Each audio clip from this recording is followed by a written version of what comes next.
You talk like a fag, and your shit's all retarded.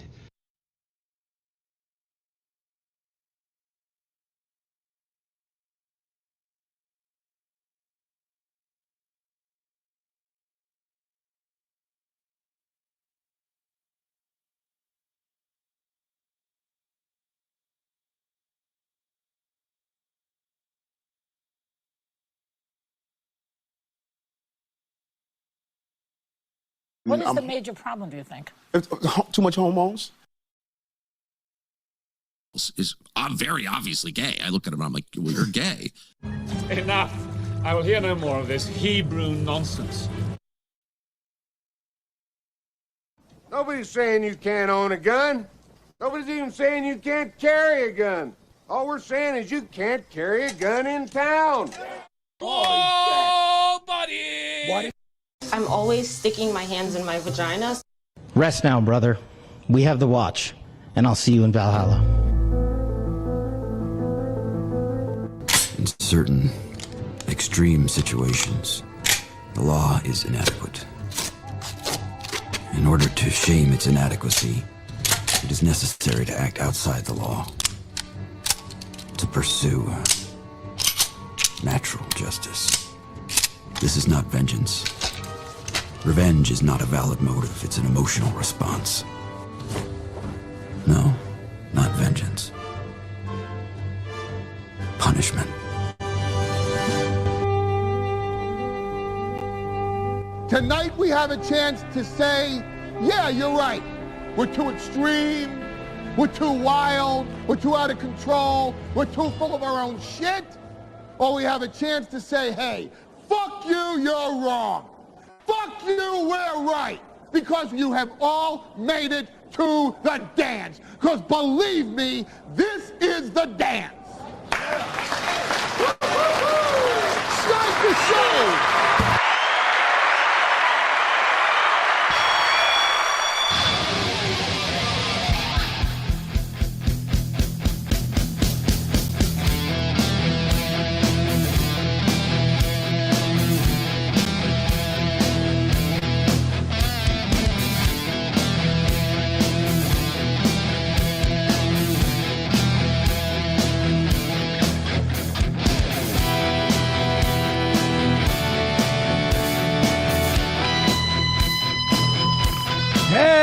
All you secret Jewish pedophiles, good evening and welcome to the Steel Toe Morning Show. I'm Aaron. I was just needling Doom a little bit.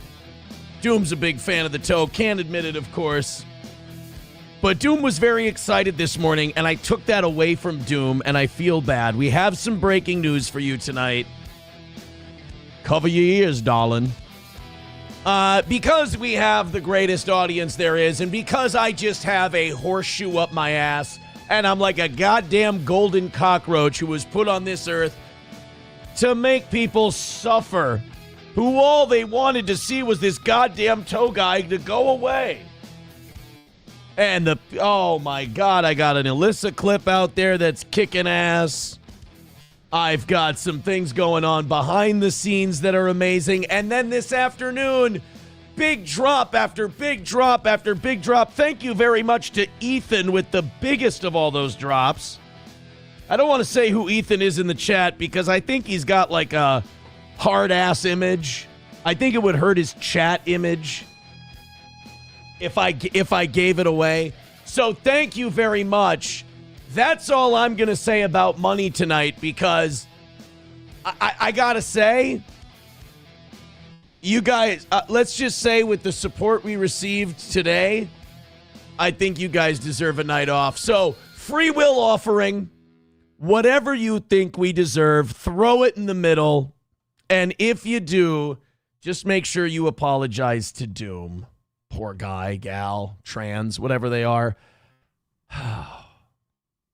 And I look, I was content. I was happy. I went to the gym today. I played a bunch of full court games of basketball. And I want people like Doom to have joy. I want them to have entertainment. I'm an entertainer. I don't care how you're entertained. I just want you entertained. And when I take that away from them and I cause them to live in denial, I don't like that. That doesn't make me feel good. I want everyone to be happy. So I apologize to you. It's on me. I always test my cows, and I see if they have a good sense of humor, which would make them not cows at all. And Doom just wrote, ha ha ha, you're so gay. All right, Doom passed the test. Doom passed the test. Doom's okay. I can't help but like Doom. I said, sorry, we got it. We kicked its ass. We're good for tonight. Thank you very much. And Doom went, no, we already laughed at the loss. I said, I'm sorry. I don't know what to tell you. I apologize.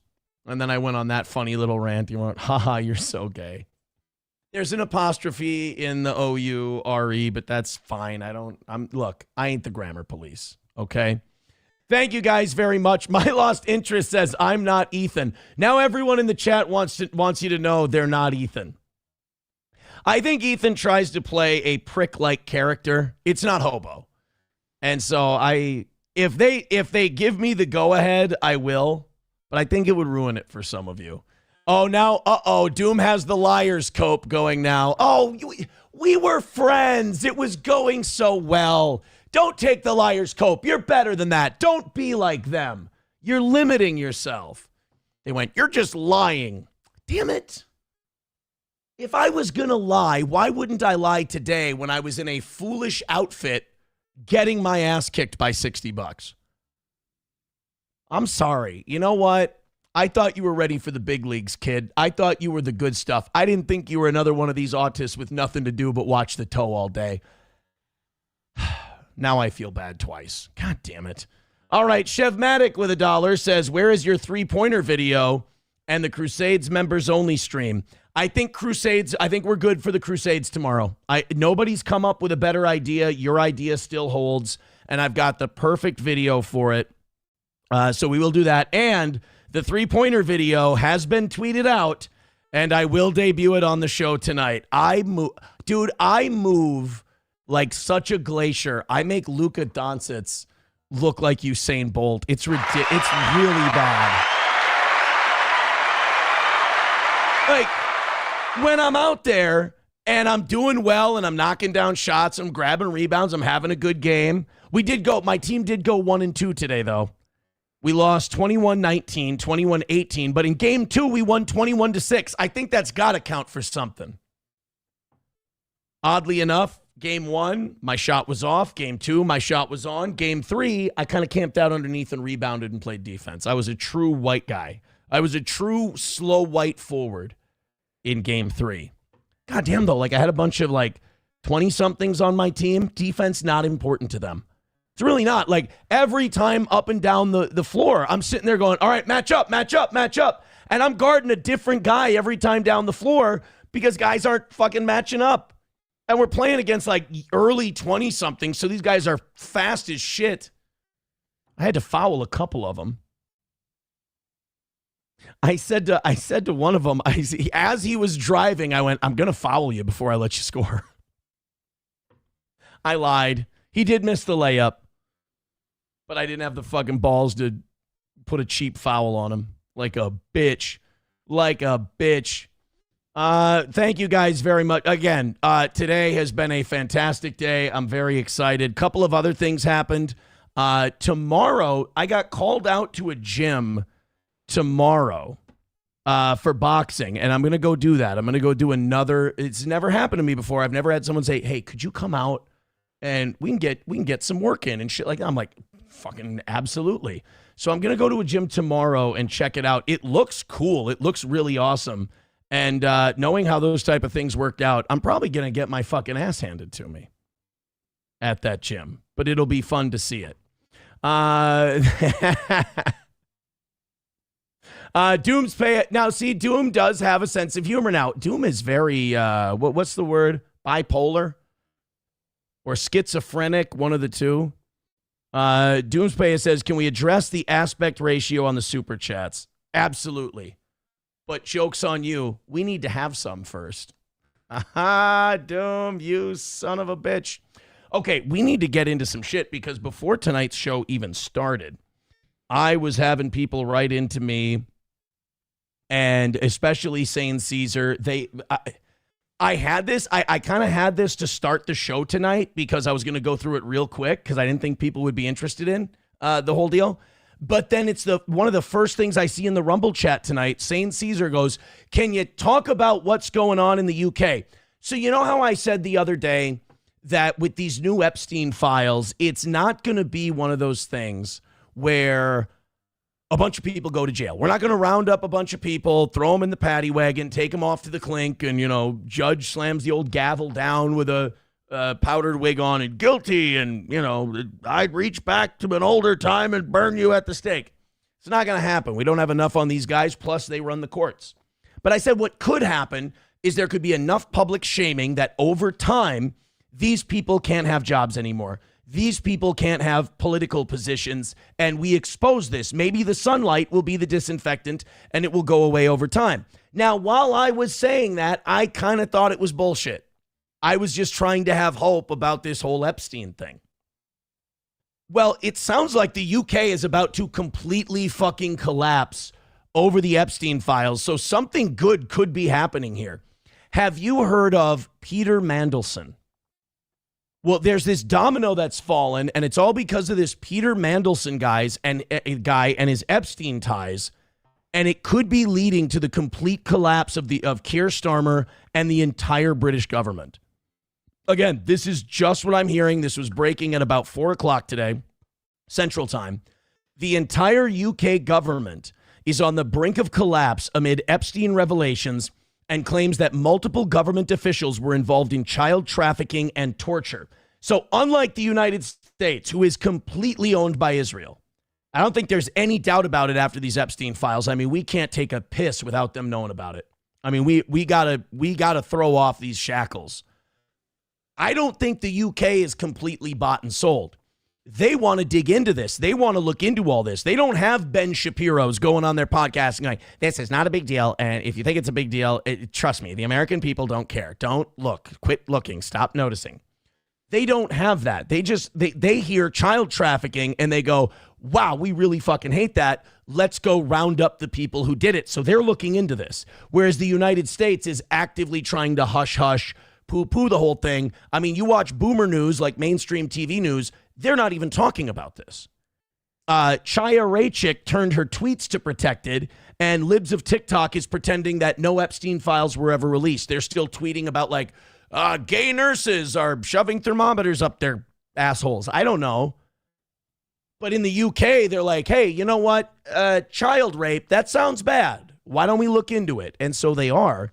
And apparently, just a couple of days into this investigating, it's already runs really deep in the UK government, starting with this Mendelsohn guy. Saint Caesar says there is video of the PM getting buried. Could you send me any links you have of that? I would appreciate you sending me any links you have of anything that Keir Starmer is involved in. Just put it in the chat and I'll get to it. So the entire UK government, brink of collapse. It all stems from this Mendelsohn guy. I just want to make sure I have this right. He's a former British ambassador to the United States, credited with helping to create the modern version of the Labour Party, which is the UK's left-wing party, which I think ever since Tony Blair, they've all been Labour Party guys. I could have that wrong. Is now facing a criminal investigation stemming from the U.S. Justice Department's latest release of material relating to disgraced financier Jeffrey Epstein. Now, this is refreshing to hear because in the United States, we're not thinking of bringing charges or investigations against anybody. As a matter of fact, Kash Patel, the useless, spineless, gutless, dickless worm that he is, didn't even want to release these. He lied to us and said, "Oh, no, there's absolutely no evidence of trafficking. There's absolutely no evidence of him working for Mossad or connections to Israel," while the guy is having conversations in private recorded with Ehud Barak. So, I mean, the way your head must spin, the way you get vertigo living in the United States and reading this shit on paper and then having your so-called America First leaders tell you you're not reading it, at least it's nice to hear that they're not pulling that shit in the UK. Apparently they're not pulling that shit in France, and they are not pulling that shit in Poland. They are looking into this. They are taking it very, very seriously. And you have to remember, we had these, and we just released them. The UK, France, Europe, they didn't have this stuff.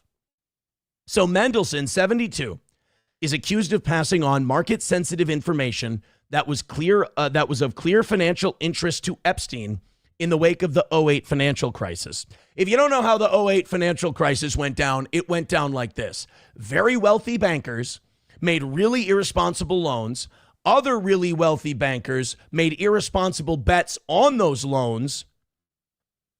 That all collapsed. You all know how the real estate market collapsed in 2008 from people over-leveraging, the housing bubble being inflated too high, the ninja loans that they were giving out with no income, no jobs, nothing. That all collapses. Now, the way a healthy economy works is we go into a depression. This has to self-correct.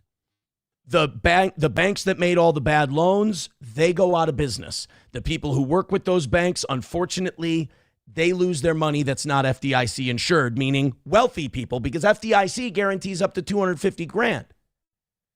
So every working class person would have been able to get their money, but not rich people. They would have lost their money, which would have been fine. That's how you stop people from making bad bets. You hold them accountable.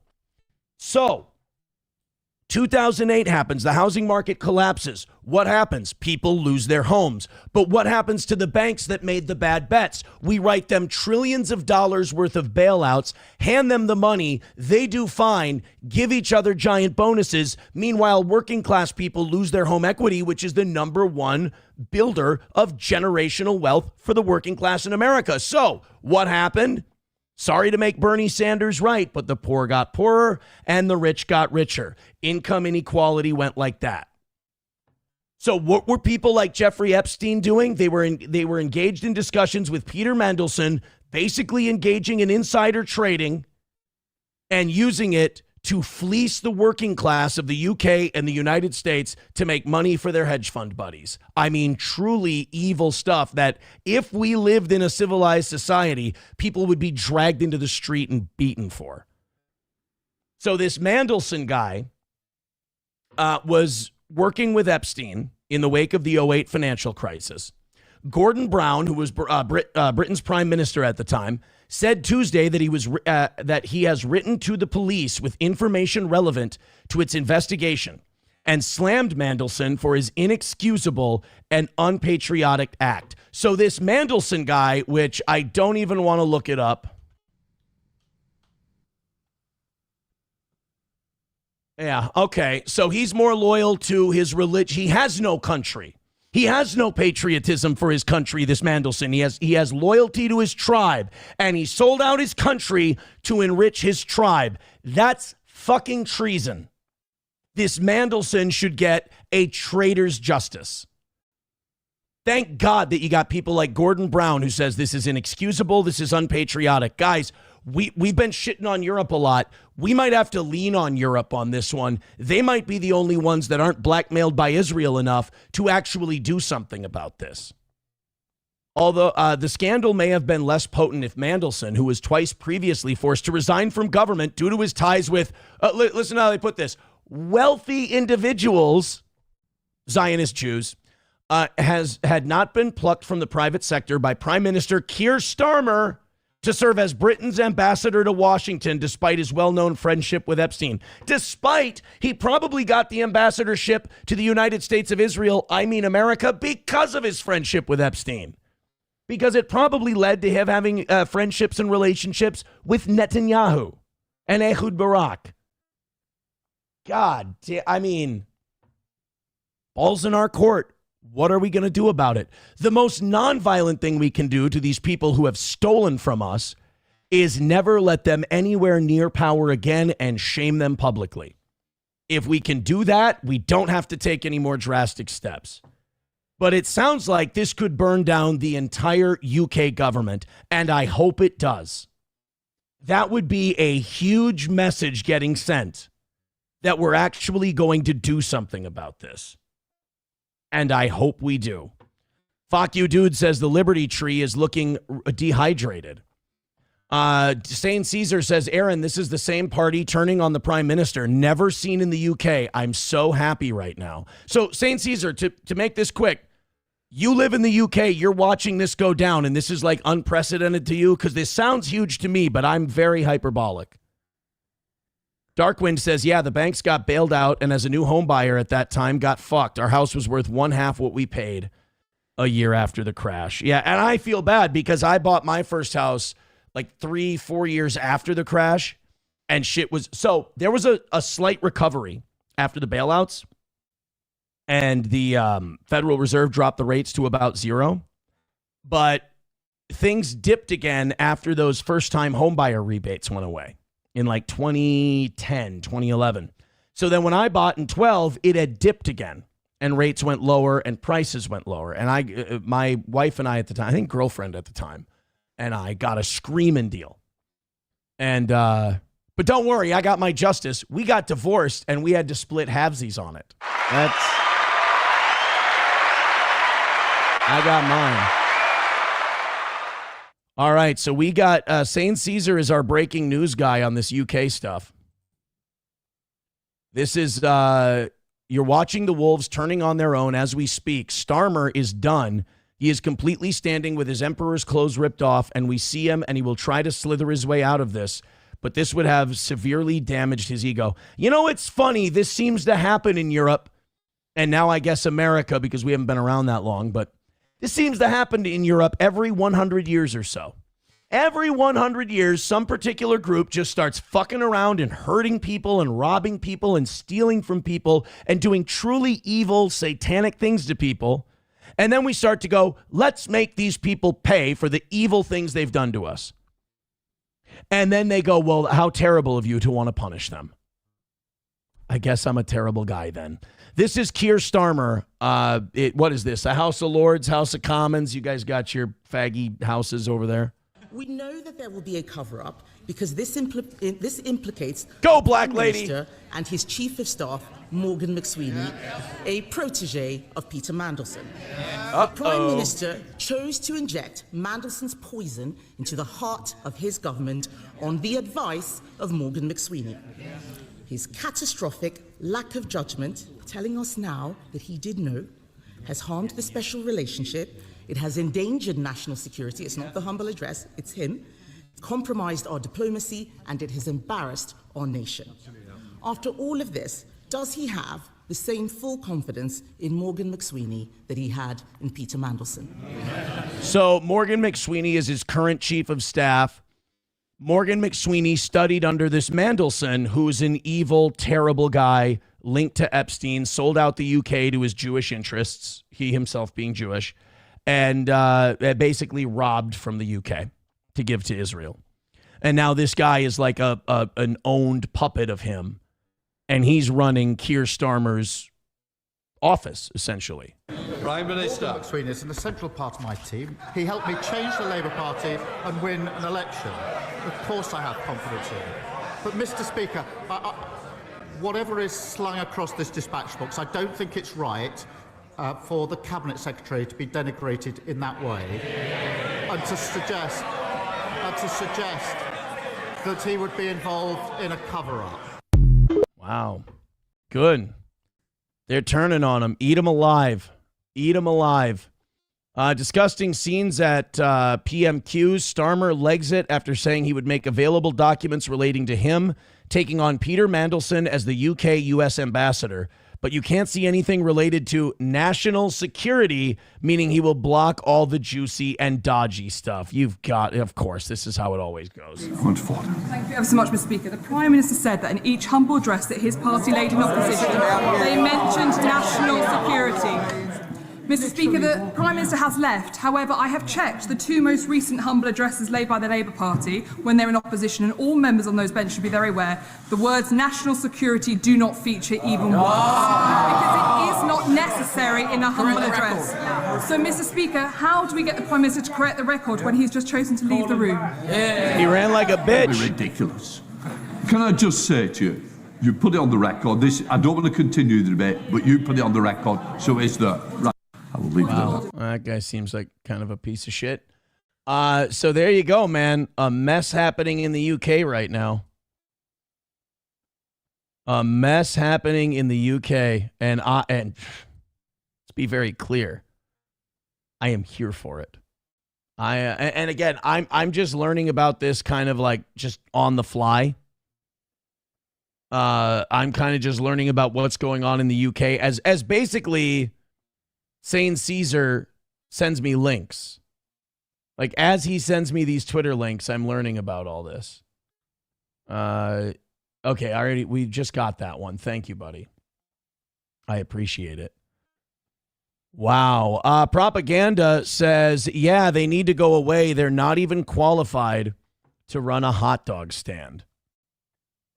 It's, they're all going to try to use it as leverage while pretending they're not part of it. It's just the way the spin spins. Hey, the first rat gets the cheese, so let's go. Let's snitch on all these guys. Rat them out. I don't give a shit. Hey, thank you, guys. You're already at 300 people for tonight. That already makes it an on average pretty decent evening show. Keep hitting like, keep hitting subscribe, keep hitting follow, and by God, even though you guys have been so incredibly generous this week already and the week has been perfect, if you do feel like throwing a little something our way, why not? What are we, like 70 memberships from 600? Thanks, guys. Appreciate your generosity. Like, subscribe, and follow. Aaron, he is shaking in this. So we got more Starmer. Okay. Oh, he's a Freemason, too. All right. This one reeks. This one reeks to high heaven. House, Mr. Speaker. Let me reassure the House, the process for deciding what falls into those categories will not be a political process. It will be led by the Cabinet Secretary, supported by government legal teams. Wait, isn't the Cabinet Secretary the Mendelsohn guy? So they're going to be investigating each other? No. Let's get a vote of no confidence on that. That's what I like about your guys' system. Let's get that vote of no confidence on Starmer started right away. Hustle his ass out of there. Bring that black lady in. She'll take care of shit. That would be awesome. Wow. Okay. Dude, I need that. Like, I really do need this. I need somebody to pay. I just need some heads to roll over this Epstein stuff. Like, I don't want to be 39 years old and already lose all my hope. And be, like, I want to have hope. And if Britain burns, by the way, in a good way, because you guys need to burn out your deadwood and come back the old Britain, stiff upper lip, Iron Lady type shit. So I hope this burns it all down to the ground and you guys rebuild something great. And then I hope in our country, this is the Arab Spring of the West.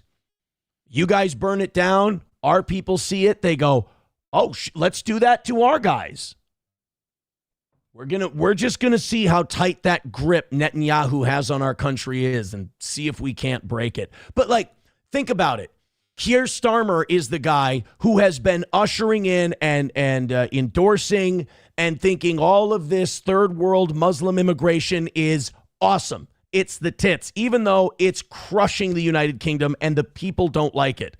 Now, this is something that has been organized by Zionist non-governmental organizations, these NGOs. NGO, I can't help myself. I'm sorry. They've been coordinating this because they want to weaken white Christian nations. Keir Starmer has been running cover for this operation since the day he got into office. So maybe this is some cracks beginning to form. It would be nice. Do I get a free Rumble Friday clip for my coverage, Aaron, kind sir? You can have a free clip right now, by God. Das Optic Nerve says, well, now you know how I feel. I have hope every day with this show, but, well, what? We covered this morning. We're good for tonight. Whatever you got. Hey, basically, here's how we're running it tonight. Whatever you think I deserve for tonight, go ahead and throw it in. And if it's nothing, then guess what? I did a nothing performance. I think it's a good test of me. I think the fact that we're doing great this week means that we can have a little test of me and see if I pass or fail. Wally World says Starmer has taken away freedom of speech in the UK. I believe it's 12,000 people have had their homes visited in the United Kingdom in the last year because of things they wrote on social media. It's a terrible, terrible place. Mercutio Murphy says, yeah, but the financial math ain't adding up. On the immigration stuff, well, no shit. Yes, you're paying out a lot more than you're getting out of it, for sure. So that's what we know about the UK right now. Kind of fired up about it, kind of excited, I'll be honest. And then maybe that's infectious and it catches on here. Thank you, Wally World, for gifting a membership. That's very kind of you.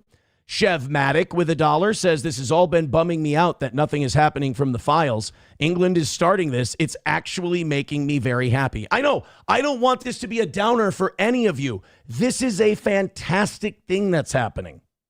The UK might be the first domino to fall in this secret hand, invisible shadow government that's been running the West for a while now.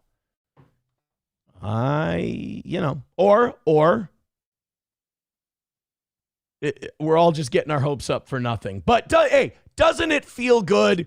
303 of you checking out the toe. Hit like, hit subscribe, and hit share.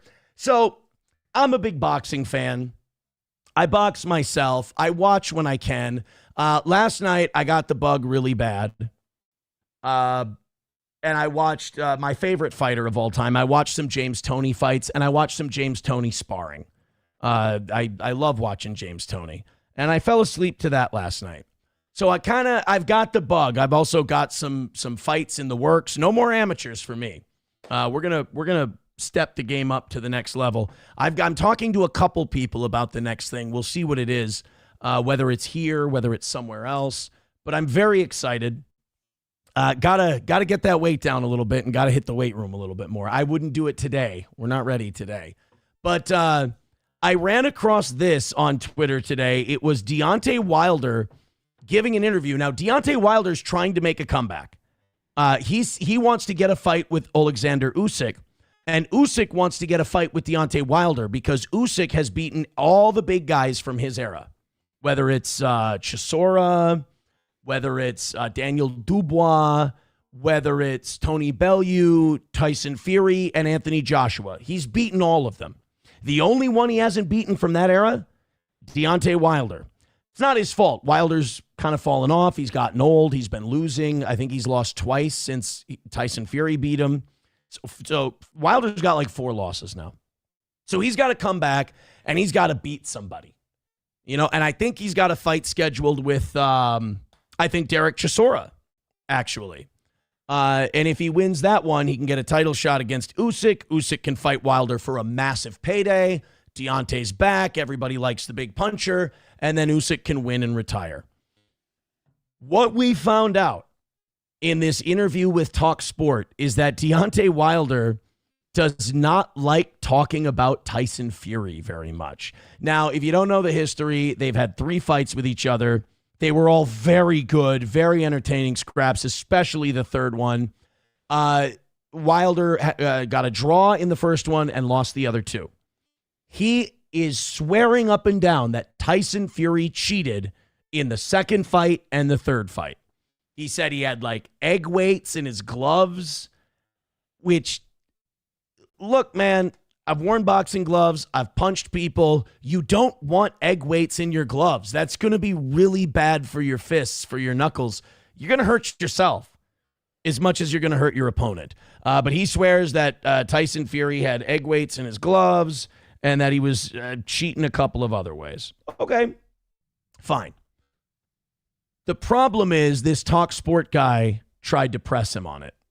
And Deontay Wilder did not feel like being pressed on Tyson Fury. Check this out. You on to Tyson Fury. I don't want to talk about him. No, you're going to. We're here about No, but you're going to. We're not going to talk about him. We're not going to talk about him at all. Understand that? No, fair enough. All right, then. So let's move on. It's all about Derek Chisora, and that's it. I understand that. You've called him a cheat. and it leads me the biggest in boxing. That's like a little bit flaky. You lost those fights. and those fights were lost. It's kind of disappointing to me You can say about what you you because want. I know the truth. I have the facts. Okay. Understand that. I risk my life for you's entertainment to see. No, absolutely. So why I ain't never lied about nothing in this business. Why is it so hard to believe a black man? Oh, shit. I want to see how UK people respond to that. Because, like, in America, I feel like we're kind of starting to get annoyed with it and, like, tired of it. So we don't respond like we used to. Like, we used to go, it's not about that. Oh, it's not about it. I have black friends. Now it's like, all right, shut up. It's not about black. Quit being a retard. But I feel like in the UK, they're still a little more prim and proper, and they still kind of fall for that. White man, understand me? Why is it so hard to believe a black man and a white man? Why you don't believe it? Why is it? First and foremost, it's got nothing to do with colour. No, it does. No, it doesn't. Okay, for those of you who don't know what's going on here, this is Derek Chisora. This is the guy who's going to fight Deontay Wilder. Derek Chisora is trolling Deontay Wilder and the host right now because he knows what Deontay's saying is complete horseshit. But he also knows that this is going to be great TV, and he knows this white anchor guy is really nervous. So Chisora goes, yeah, it is about him being a black fighter. I mean, yeah, come on, you being unfair to him. I got to see that again. Why is it so hard to believe a black man and a white man? Why you don't believe in him? Why is it? First and foremost, it's got nothing to Why you don't believe in him? Why? Derek Chisora. To do with colour. No, it does. No, it does. This whole country got some. This whole world got something to do with race. You think your life has been like mine? Listen, no, you've got way more money than he does, and gotten way more pussy. That's not true. He hasn't got way more pussy yet. I think Deontay Wilder's happily married. He's got a beautiful daughter who I think has spina bifida. Actually, Deontay Wilder's story is really awesome. He got into boxing to make money because to pay the bills because his daughter had spina bifida. He got into boxing, I think, at like 20. He got in really late. And he went to the Olympics and won a bronze medal like 4 years into boxing. I mean, 4 years, you're not even good yet 4 years into boxing. You barely know what you're doing 4 years into boxing. And this guy's winning a bronze medal. And then he turned pro so he could make money for his daughter who has spina bifida. So it's actually a really good story. But anyway, back to Derek Chisora race baiting this host with Deontay Wilder. You got white privilege, brother. I ain't never had that. I'm a black man with dark skin. Ain't nothing ever been given to me. We done been through so much. So much. Yeah. You wanted to move on, right? Come on. Why is Jimmy Kimmel there? I will say this. When it's not happening to you, it's so much fun to watch. It really is.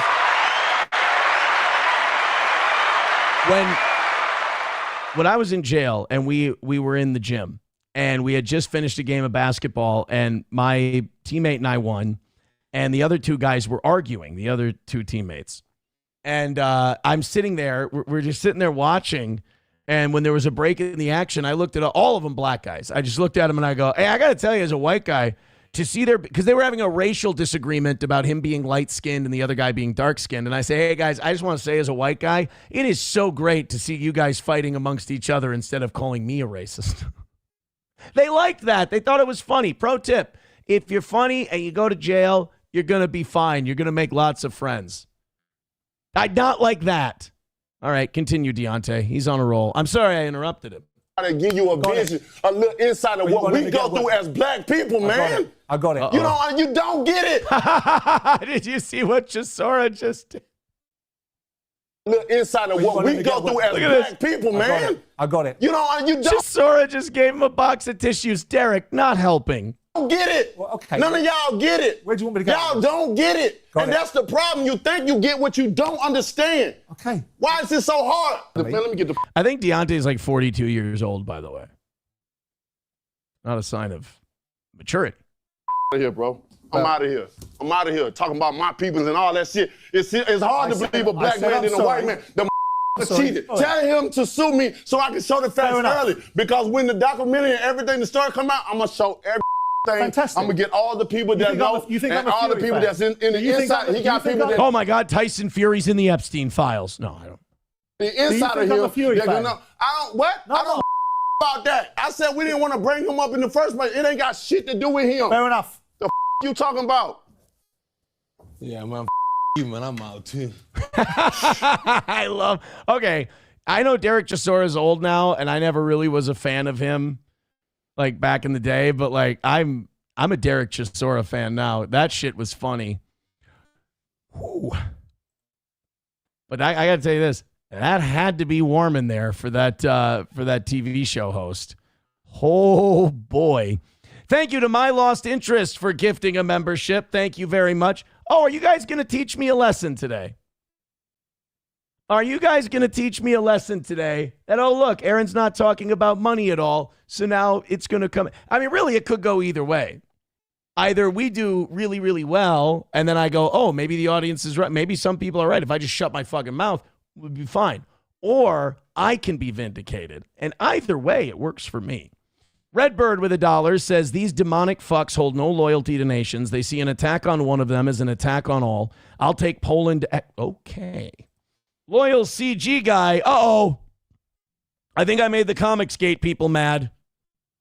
I saw it. Okay. So Alyssa Clips is always very sweet. She always asks for permission to clip your stuff. When she said, can I clip this? Can I clip that? She asked for permission for a couple of clips from last night's show. And I said, yeah. And it was this Comicsgate Ethan Van Sciver thing, the throat goat. And I listened to it. And I'm here to give you my professional, neutral opinion. I was fucking hilarious in that clip. I mean, no, hold on. No, you don't understand. When I say that I was really funny in that clip, like you guys, some of you guys on the YouTube side especially, you're from the Dabbleverse. You guys wouldn't know funny if it hit you in the dick. You guys watch fat guys do clip shows of other people more talented than him. I'm talking about 10 minutes, no clips, no videos, no nothing. Just a guy running his mouth, crushing it. I was stellar. Top of my game, some would say. And I did this Comicsgate thing. And, oh my God, did it get a fine, fine reception over at Alyssa Clips channel. And I'm sure that this loyal CG guy is being sarcastic because I don't think anybody actually defends Ethan Van Sciver. I think he's just he's a goon. But thank you for the $2. He says, you better shut your mouth about Ethan, you loser. We do have a clip from another Ethan today, and it's in regards to the Elijah Schaffer, Sarah Stock thing, which we have some updates for you. Just coming up next, actually. And it's actually a big Ethan Ralph W. People have dug up an old clip of Ethan Ralph going to Elijah Schaffer and asking him, or not asking him, confronting him about his homosexuality. This was years ago he did this. A man ahead of his time, a true Renaissance man, Ethan Ralph, confronting Elijah Schaffer about being a Mo years before any of this stuff comes out. Now, of course, you know from the Milo stuff yesterday that Elijah Schaffer brings an electronic dildo for his butthole when he goes on the road. Ethan Ralph, I don't know if he knew that or not, but Ethan did confront Elijah Schaffer about why he's a Mo, and you got to say, Ethan had that gaydar working, Bubba. We'll get to it a little bit later. $2 from loyal CG guy. Oh, I remember this guy. He's donated to us before. He is funny. I like him. He says, Uncle gonna make you his next personal project. I'm looking forward to it. Is this before or after he refunds the money for ripping off his fans so that he could gamble? Now, is he going to make me, I don't know why I'm talking to a CG guy like this because we're on the same side, but like, I gotta, guys, let me work. Now, is this before or after Ethan Van Sciver finishes his fucking comic book? I imagine Ethan Van Sciver is the kind of guy who just lays around, dirty, unwashed, food all over his face, crumbs in his beard, unmotivated, dog shit work ethic. Well, I got this money and I just gotta, I just hang on to this money. He told his audience he can't refund their GoFundMe. They gave him money so he'd make a comic book. He's made shit. 100% of nothing. They're asking for their money back. He had the gall to tell them, I can't give you your money back because I don't have any. If I give you your money back, then I don't have money. Yeah, chalk that one up. It's not my fucking problem there, throat goat. It's not my problem. I don't care if you starve to death. And by the way, your body has plenty of fat stored, you sedentary chud. You'll be fine. Give these people their money back and figure it out. If I can rattle a tin can for 6 years, so can you. Embrace the toe, bitch. I can't believe this Ethan Vance guy, the nerve of him. And then there's all these people ripping on him. And he had the nerve, the gall. I've had to look into this more since the Alyssa Clips thing. The black guy I was talking about yesterday, Eric July. I didn't put 2 and 2 together. Somebody I used to hang out with before would just seethe and be so fucking whiny and cunty about this Eric July till I looked into it. And like a lot of things that guy said, I'd look into it and I'd go, they seem like they're being very reasonable and they're actually in the right here. I mean, so this Eric July, you know what he does? Maybe this is why Ethan hates him. This Eric July does this novel thing where he gets paid to produce comic books and he, check this out, produces comic books. Like he releases them and people buy them and he makes money. Whereas Ethan Van Sciver is like comic Bernie Madoff. He takes your money. It's going to be for my comic book. And then when you go, hey, fuckhead, it's been a few years. Where's the comic book? The black guy, he's dog shit. I hate that. That black guy sucks at comics. Okay, maybe he does, maybe he doesn't. I don't know. I'm not 9.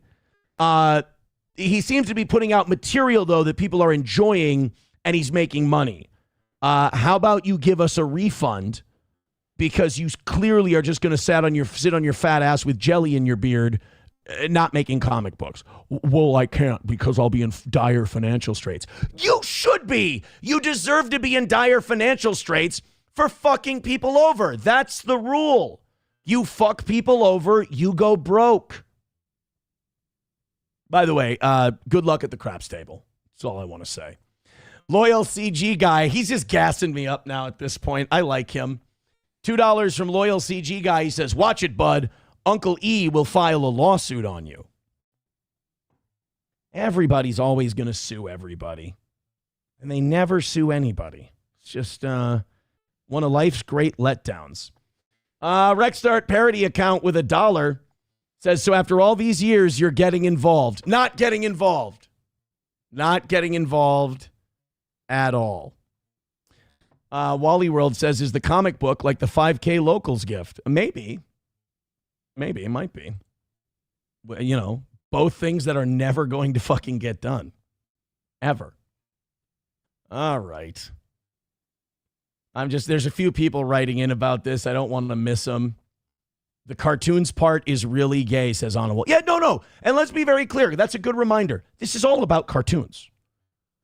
These are senior citizens fighting each other over cartoons. When I heard a clip where Ethan Van Sciver said, the guy does puppet shows and I wanted to have puppet shows on my channel, I'm like, we're talking to a complete fucking moron. I mean, I paid him for some puppet shows. Well, hey, here's a novel concept. Did you get the puppet shows? Could that maybe be a hint? You know, when people give you money for something, you deliver the thing that they...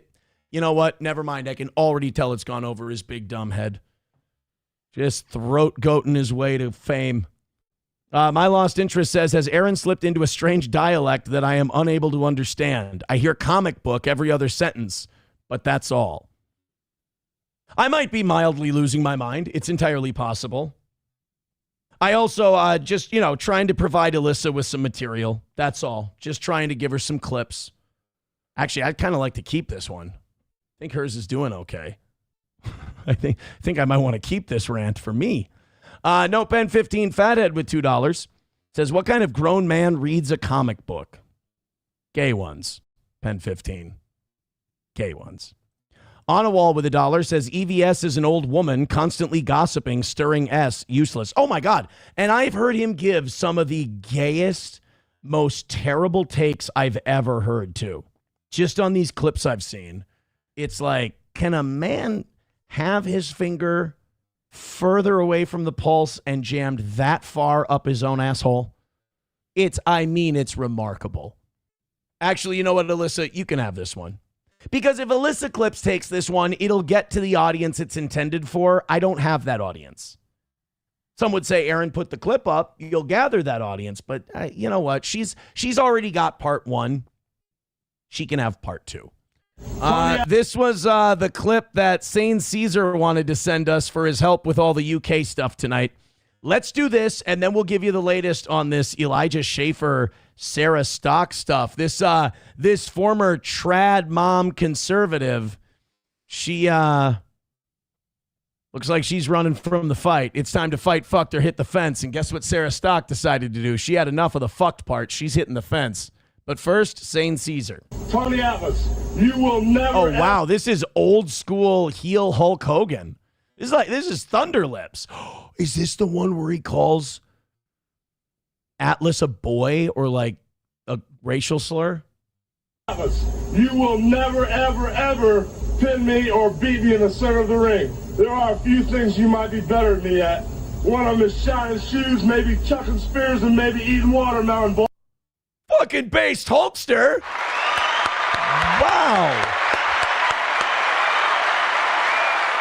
I didn't know that Hulk had heat like this. Boy, you ain't nothing but a souped-up spider monkey, and when you get in that ring with me, I'm going to show you who the real Miss USA and the only undefeated wrestler left in the world today. Jews be Jewing. Niggas be nigga-ing.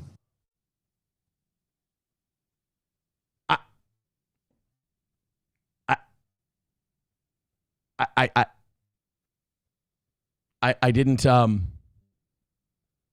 know Hulk had it in him. I didn't know Hulk had that promo cooking. Did he end it with say your prayers, take your vitamins, and join your local clan? I think we need to light the lamp for the Hulkster on that one. Holy shit. Rest in peace, Bubba.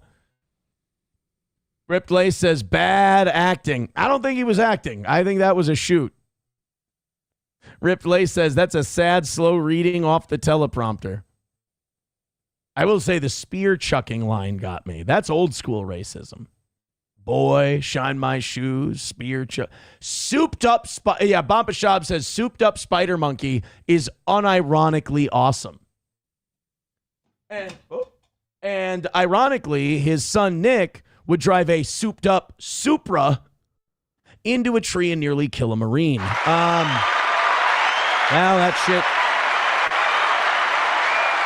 that shit comes back to bite you, boy. It really does. Thank you, Sane Caesar, for that lovely clip. Hit like, hit subscribe, and hit follow. I think we could hit 400 tonight. What do you say? Rumble, you're doing great, and YouTube's even lagging behind. So you know what? Yeah, YouTube. Hit like, hit subscribe, hit follow. We could hit ourselves a little 400 magic on the evening show. We have had an insane week this week. I appreciate it. So if you guys, whatever you think we deserve, do your best. I appreciate you. Or take the night off. All right, I gotta focus here. We gotta. I mean this next story takes a lot out of me. I mean there's a lot to this. Elijah Schaffer and Sarah Stock. We have a clip of this up on our channel right now, and I know the view counts on YouTube are behind.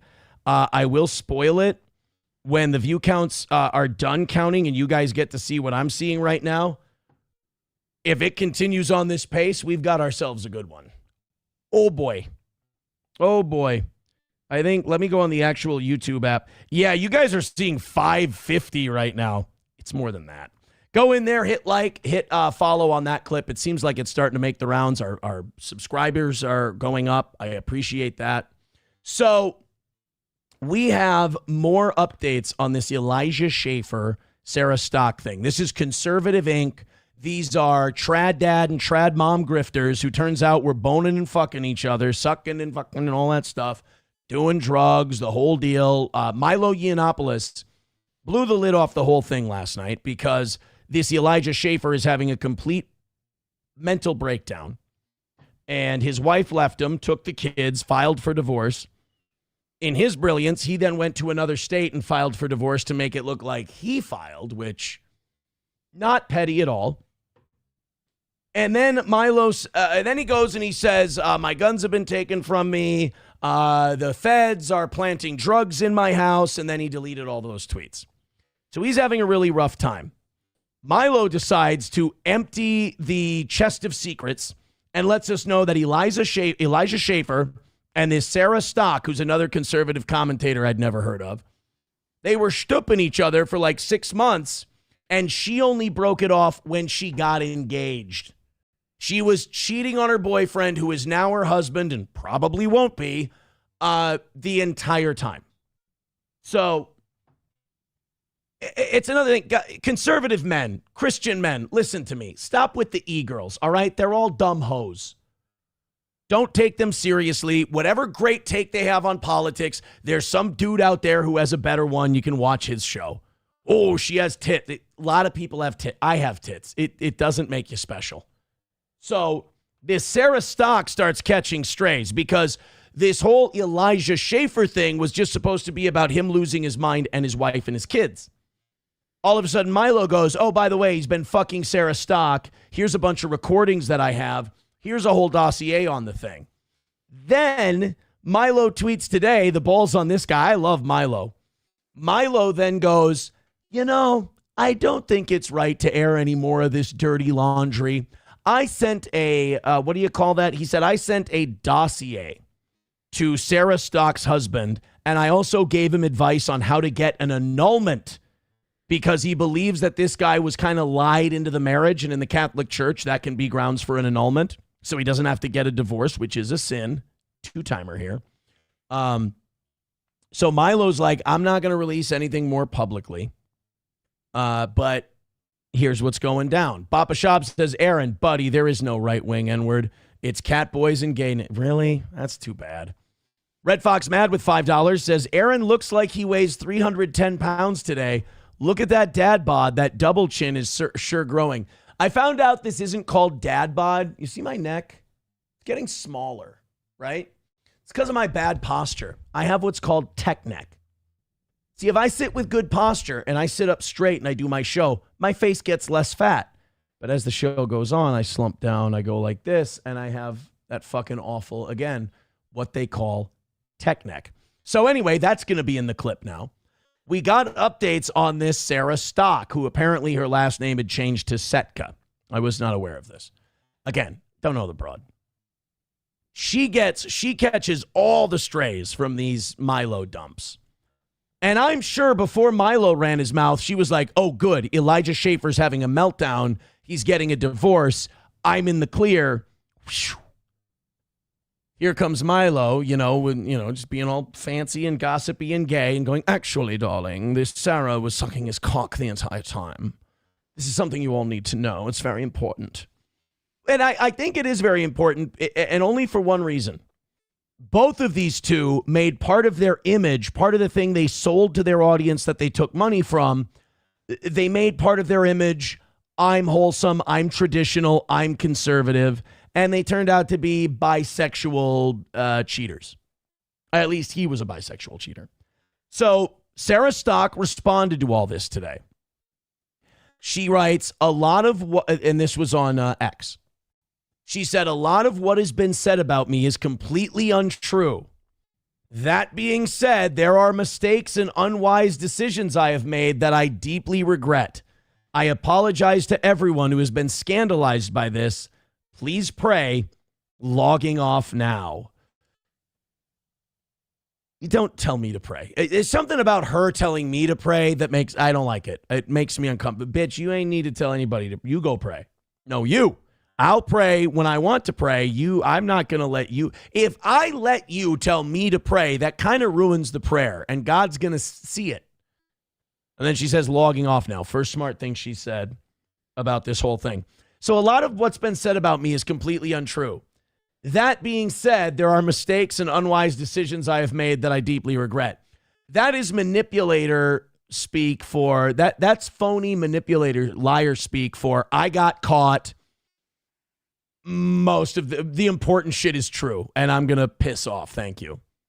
A lot of what has been said about me is completely untrue. I've known these kind of people before. And when pressed, they'll be like, well, they said I was married in this dress and I was actually married in that dress. It's like, oh, so the whole fucking the fake, straight, fake, traditional, conservative dad, married man, that's all true. but we did get some clothing colors wrong, and I understand where that's important. So that was her response on Twitter today. Less than an hour later, and it's gone. Sarah C. Stock on Twitter, account deleted. Not just her Twitter account, mind you. This is total white girl death right here. Her Instagram is gone. That's how you know this shit's real. I mean, we could not get more evidence that this chick cheated if she opened a joint Facebook account with her husband. All right? This is, even this guy on Twitter, Dr. Grix, he says deleted her IG too, which is like committing e-girl suicide. Guys, stop believing in these e-girls. Only believe and only trust really dumpy, ugly-looking women on their political takes. They have nothing to sell you. They're probably being genuine. Any of them that are hot are just being the conservative version of a pick-me. Leave them to the streets. That's where they belong. That's where her husband should have left her. That's where Elijah Schaffer's wife should have left him. They belong to the streets. Leave them there. And what is with all these trad conservative guys? You know what it is? They're all gay dorks, and they've never had fun in their life. So when they finally get a little bit of money, a little bit of fame, and girls finally talk to them when they're in their 40s for the first time ever, they go way overboard. They don't know how to regulate that and control it. I mean, I have had that my whole life, not the fame part, but like I've been with women since high school. I've had friends, I've had a good social life and all that. And even when I got a modicum of fame in this area in the radio and stuff like that, I didn't handle it well. I didn't go off the fucking deep end with the drugs and the crazy shit like these retards. But I did some things that shouldn't be spoken of. And that's a guy who, wasn't as big of a dork as these guys. These guys go off the fucking reservation. They can't handle it. They ought to, the minute these dorky, pretending to be trad guys get famous, their family ought to put them on a conservatorship. Because then maybe they'll have a shot at lasting. And they can collect like a paycheck from mom and dad every month. It's the only way it can work. So we got Sarah Stock with no Instagram. Sarah Stock with no Twitter. And she's logging off, but she says some of this stuff is a lie, but I did make some mistakes. So she's a stepping out kind of a gal. I had never seen any of Sarah Stock's work. So I decided tonight that I would watch a little bit of Sarah Stock's work with you, so I found a clip. Immediate pick-me vibes before I even hit play. Trad wives do exist. Wait until you hear the richness dripping from this 1 minute clip. Sarah Stock, who was eating the balls when she was dating her now husband, probably soon to be annulled marriage. By the way, did she have kids? Oh, give them to him. I know Elijah Schaffer had kids. I think they were talking about that yesterday. Yeah, because he said the wife took the kids. I wouldn't be surprised if he choked to death on his own vomit. I mean, that doesn't sound like a good situation. It sounds like he might just dive headfirst into a bowl of Coke like old Tony Montana. But she decided to do the trad wives grift. Now, nobody who eye fucks the camera like this and does her hair and makeup all nice for the camera, A, their gimmick ain't politics, it's sex. And B, they ain't nothing trad about them. There is nothing trad about these girls when the video starts like this. But please, Sarah Stock, us with the knowledge of foresight, wow us with your takes. It's weird how so many people get upset with the whole trad wife trend and try to say that you can't be a traditional wife or traditional woman if you're living in the modern era and if you're posting about it. Like, if you have a cell phone, then you're automatically not traditional because we didn't have cell phones in the past. I mean, this is just classic telling on yourself. And I'm sorry to those. We're going to clip this later, and there's going to be people who have never watched us. And stop pausing it. I'll try. But this is just telling on yourself. This is a woman with a guilty conscience because, first of all, nobody said this. Nobody said this to her. She was feeling guilty, so she turned on the phone and said, I'll turn this into a video as a way to, like, exorcise the demons. Here we go. I don't think these people understand tradition isn't about a time in history. It's about constants and values. And she was constantly sucking another guy's dick. So technically, I mean, trad, if you take it that way. That transcend history, that have stood the test of time. And these values include women's domain being in the home, women being submissive to their husband, women prioritizing their children, women being feminine, dressing modestly. You know, these are all things that you can do while adapting to the modern world. For instance, you can dress modestly while still wearing modern clothing. You can still take care of your children and take care of the house while using modern technology. So tradition isn't about a place and time.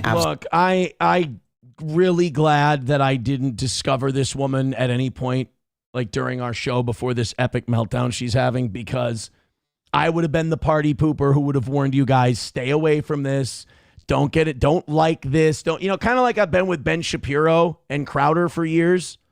Although Crowder, I think, has fine-tuned it a little since he was, basically verbally abusing his wife. I think he's, reeled it in a little. But I would have treated her like I treat Ben Shapiro. That's right. A gay Jew. I would have been like, guys, don't believe a word this chick says. She's a complete phony. She glows from a mile away. So the fact that she had fans and people bought the trad wife bit, dude, you can believe conservative trad wife political rants when they come from someone who looks like Lori Beth Denberg, okay? Then you can believe them. When they look like that, pick me e-girl, you can put a ring on it. Look, you can take the girl out of the pick-me e-thought game, but you can't take the pick-me e-thought out of the girl. Wife them up if you want to. It's got to come out. It's like a goddamn werewolf in a full moon. So that is Sarah Stock in a nutshell. Papa Shab says April was the T800 model. This is the T1000. Aaron wouldn't stand a chance. Papa says, you are a gay F-word for that phenotype. Don't you lie, N-word. I was one time, but I've learned my again, this is me. I'm the ghost of Pussy Future. I'm coming back to tell you guys about the bad shit that happens when you fall for the pick-me. Sam Show says trad wives don't have social media accounts. Right. And they're ugly. I'm joking. I shouldn't say ugly. They're not ugly. They just don't need to get dolled up and, do I have the right filter on? And they're naturally moderately attractive. T. Duden says, I need the phone number so I can tell her what I think. You son of a bitch. I'm talking to the wall, aren't I? I'm talking to the goddamn wall. All right, so now the last thing I have on the Elijah Schaffer, what's her name, Sarah Stock thing is a true blast from the past. I have Ethan Ralph confronting Elijah Schaffer about being a homo years before any of this stuff happened. That's right. Of all the people who could have called this, of all the people that could have warned us about this, we all should have been listening to the Ralpha Mail. We didn't. We didn't listen to our own detriment, and this is completely our fault. Ladies and gentlemen, I bring you the one and only Ethan Ralph confronting Elijah Schaffer. Hey, not all heroes wear capes. Come up to Blaze Studios, did a little ambush of my own. Then I made a few phone calls, and I thought they were going to let me in, actually. But apparently... ladies and gentlemen, do I let this guy in? I think Bubba the Love Sponge is in the parking lot. I don't know what to do. Can you help me?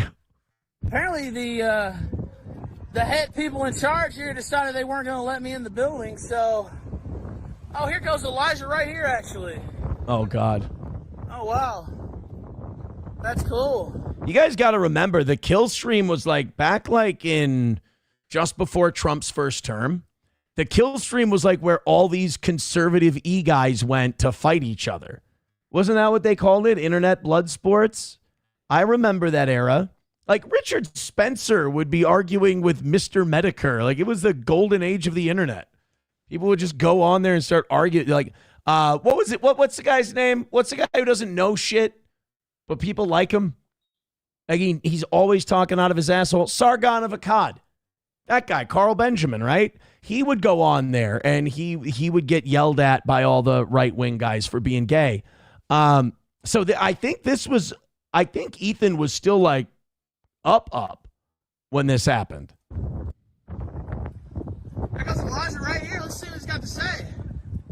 Oh, I'm out of coke and I can't find my whores. Elijah, what's up, brother? Why are you gay? How's it going, man?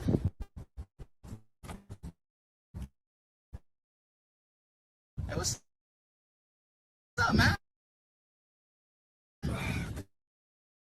How you doing? I heard your producer wouldn't let me in, man. Yep. What's the deal? They said y'all weren't going to be talking about me tonight. Is that true? If you ever engaged in homosexual acts with men, Elijah? Oh, Ethan's the hero in this story. And by the way, those jeans say yes. Working at the Blaze says yes. The backpack says yes. Everything says prolapsed anus about this guy. How did we not see it back then? And by the way, the answer to that question, if we believe Milo, if he was being honest, would have been yes. I bring an electronic dildo with me on the road and I get pegged. That's what I was talking Uh-oh. Ethan. Yeah, what's up? Oh, man, sad. Pathetic. Wow, so this is back in the day when Ethan would just go places. And you ever engaged in homosexual activity with men? That question really is evergreen. You pretty much, you can ask that one of your relatives at Thanksgiving. You ever engage in homosexual activities with men? Sorry, Unc. Just got to clear you, that's all. Doing background checks before we find out who takes the drumstick. Don't need you trying to deep throat it, Unc, that's all. And he wouldn't answer. He would not answer.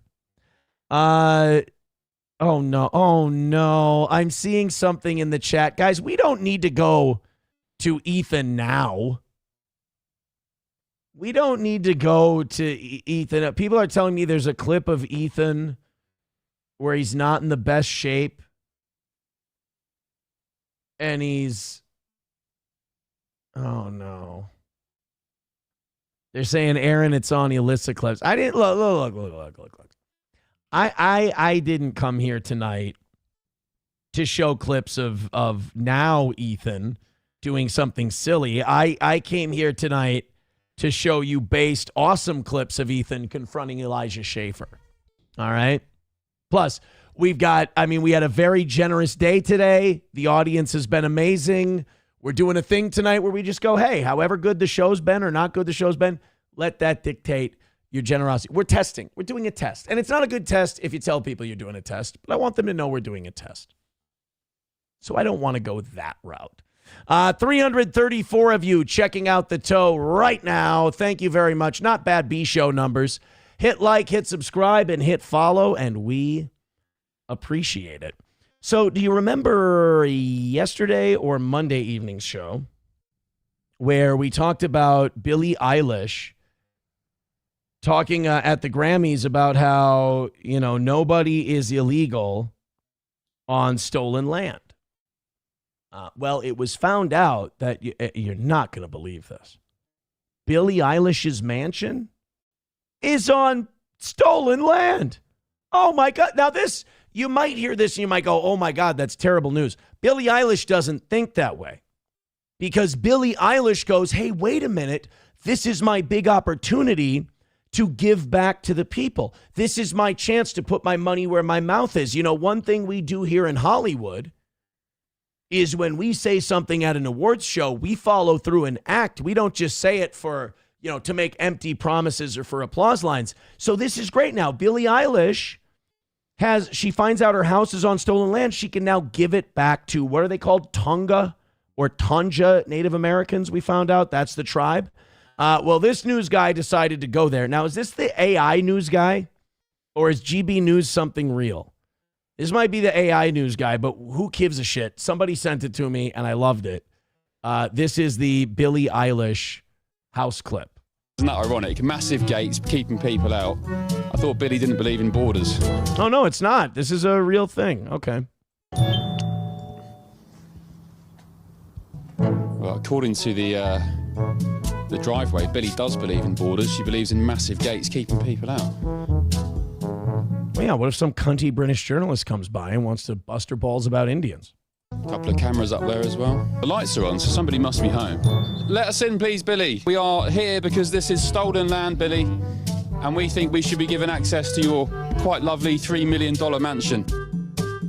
What you should have done is brought like an old Native American woman with you. And then Billie Eilish could have said no to a poor old arthritic Indian woman. And that would have looked really shitty. And such is Billie's concern for security and privacy. It's surrounded by pretty decent security fencing. Very nice indeed. Massive security hedges. Yeah, you can't scale that shit, not even if you're black. So I'm guys, and this really hurts me to say this, but I'm starting to think that this Billie Eilish might be full of shit. Can you believe such a thing? I always thought when these people made their speeches at their awards shows, they were 10 toes down on that shit. Apparently, I've been misled this entire time. But actually, last night, we actually have audio of this.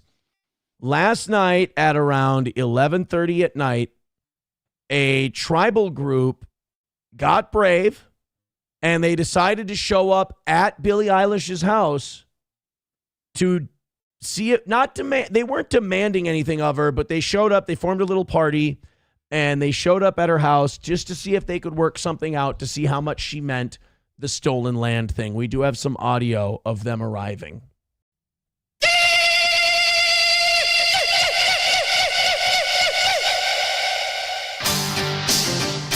Wow. I mean, they know their music.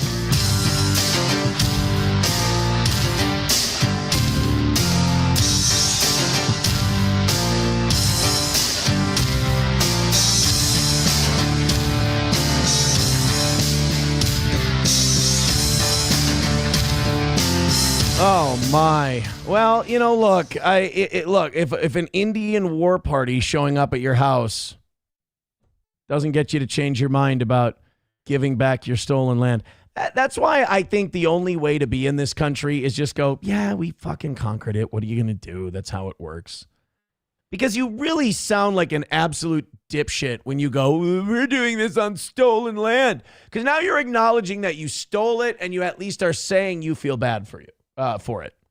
But then if people go, well, then why don't you give something away? Why don't you give it back? Why don't you do something? It's always the same. Like, oh, well, I donate to charity. That all goes to Jewish NGOs. You're not accomplishing anything.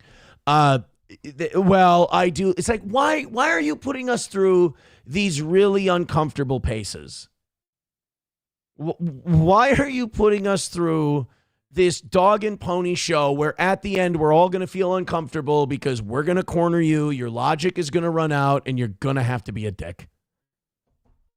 Just get to the part where you're like, yeah, I guess I really don't give a shit about it. By the way, Rusty Grammar wanting to know in the chat, does Billie like to drink soda? Chief Smackahoe's car is green. Thank you, guys. Hit like, hit subscribe. T. Duden says, can someone please Photoshop a dick into Aaron's hands when he pumps it? We don't need to make that a thing for anybody. I don't really understand what the benefit is of encouraging that type of behavior, if I'm being completely honest with you. 336 of you checking out the toe. Hit like, hit subscribe, especially YouTube. YouTube, you guys jump up to where I know you can be.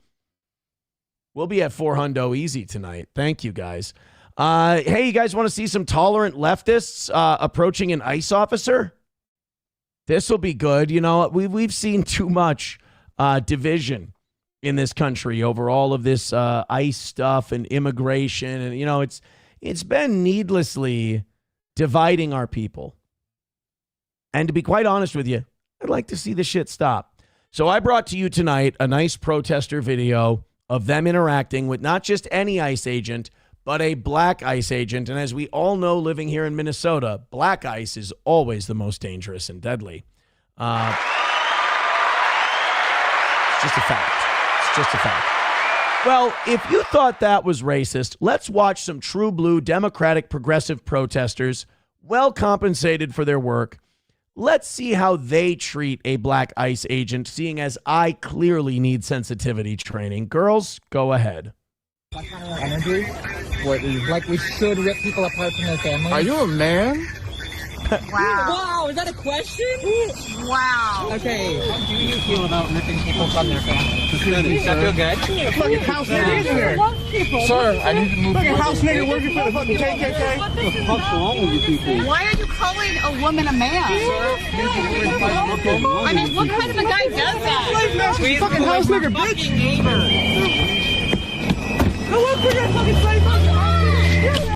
Did you hear what they called him twice? I think we ought to give that agent a medal. He didn't shoot anybody. He did misgender someone, but in fairness, I saw that, was it a man or a woman, with their mask up, you got a 50-50 shot. I mean, I think if you're a trans person, you got to look in the mirror before you go out for the day, and you got to go, am I really allowed to get pissed at someone who misgenders me? And try to really be honest with yourself. Because there's a difference between people doing it to be a dick and people doing it because, well, you know, you're just not very convincing, you know? If you've got broad shoulders and high cheekbones and you dress like Tori from Saved by the Bell, people might call you a dude. That's all. Let's watch this from the beginning again. They called him a house end twice, and I do not see a brother in this group of protesters. That kind of energy? Like we should rip people apart from their families? Are you a man? See, now, that to me sounds like a genuine question. He looks, and we can only judge by his eyes, he looks genuinely puzzled as to who he's talking to. Wow, is that a question? Wow. Okay. How do you feel about ripping people from their families? So there's the person that he said, "Are you a man?" I mean, it's got some John Lennon vibes to it. It's not an unreasonable question. It's got a little like a little bit of Paul Dano in The Batman going on there. Or you know what? Paul Dano in The Girl Next Door. Little clitsy, ironically. Does that feel good? The fucking house nigga is here. Sir, I need to move. Fucking house nigga working for the fucking KKK. You can't call him a house nigga. I can't even do that. Well, I'm not even supposed to do that. What's wrong with you people? Why are you calling a woman a man? I love how somebody just called him the house N-word twice, and their thing is, how could you misgender someone? He should have left the scene by going, oh, boy, I tell you, if y'alls would excuse me right now, Massa says we got to go round us up some Mexicans. Mm-hmm. Seems like they done ran away from their plantation. I got to bring their ass back. Mm-hmm. And if I do a good job, Master gonna let me have some chitlins after. I'll see you later, sir. I mean, madam. I mean, they. I mean, what kind of a guy does that? Squeeze fucking house nigga, bitch.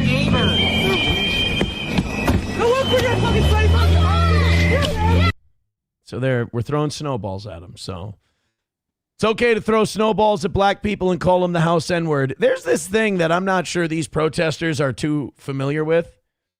It's called optics. It's called that doesn't look right.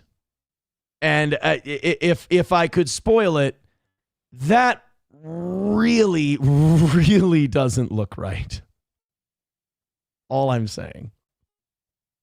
Maybe the next time that you guys have yourselves a little powwow get together about what you're going to do at the next protest, let's go ahead and not do that part. All right? Fight the urge when you see a black ICE agent to not call him a house hen. Besides, that's Papa Shop's job. No Pen 15 Fathead with $2 says he should be asking if he's cocked or decocked. That's what Trump would say. Yeah, that's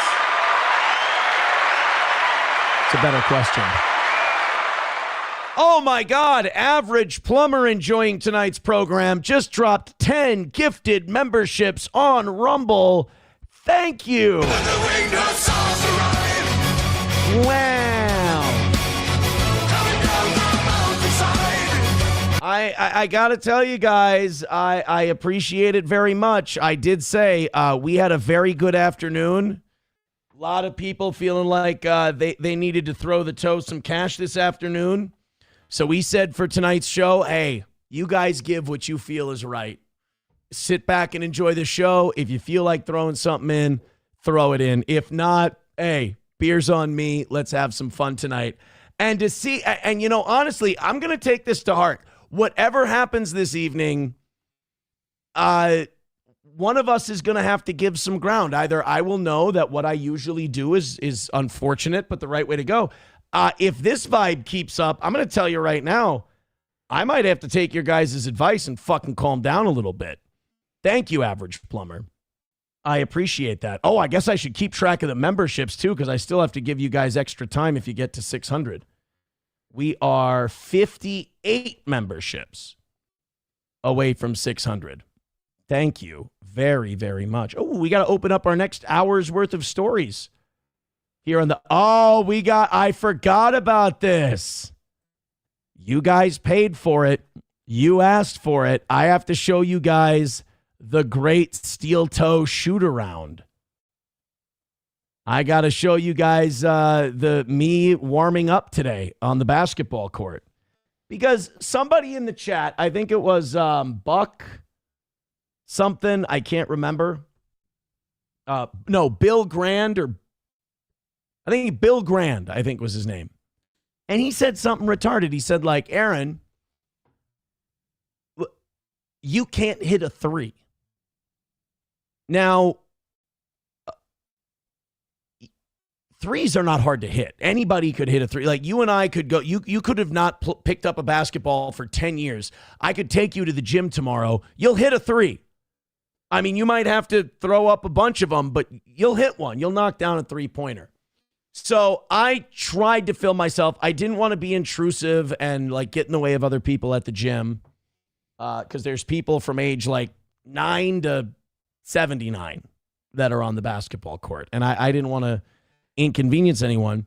So I set up my camera against some bleachers, and I filmed as long as I could, and my phone fell down at about the 1:50 mark, which sucks because I think I shot 3 of 7. Now, we're going to talk about this in the clip, and I want to argue that there was one shot that should not count, because simply for this reason. My ball was up, it was looking good, and another ball hit mine on its way. So I don't think that should count as a make, but I don't think it should count as a miss. We're going to count it up. The rule was, Aaron, film yourself doing shoot around until you hit a three. Well, I didn't think that was fair, so I filmed myself taking about 7 or 8 shots.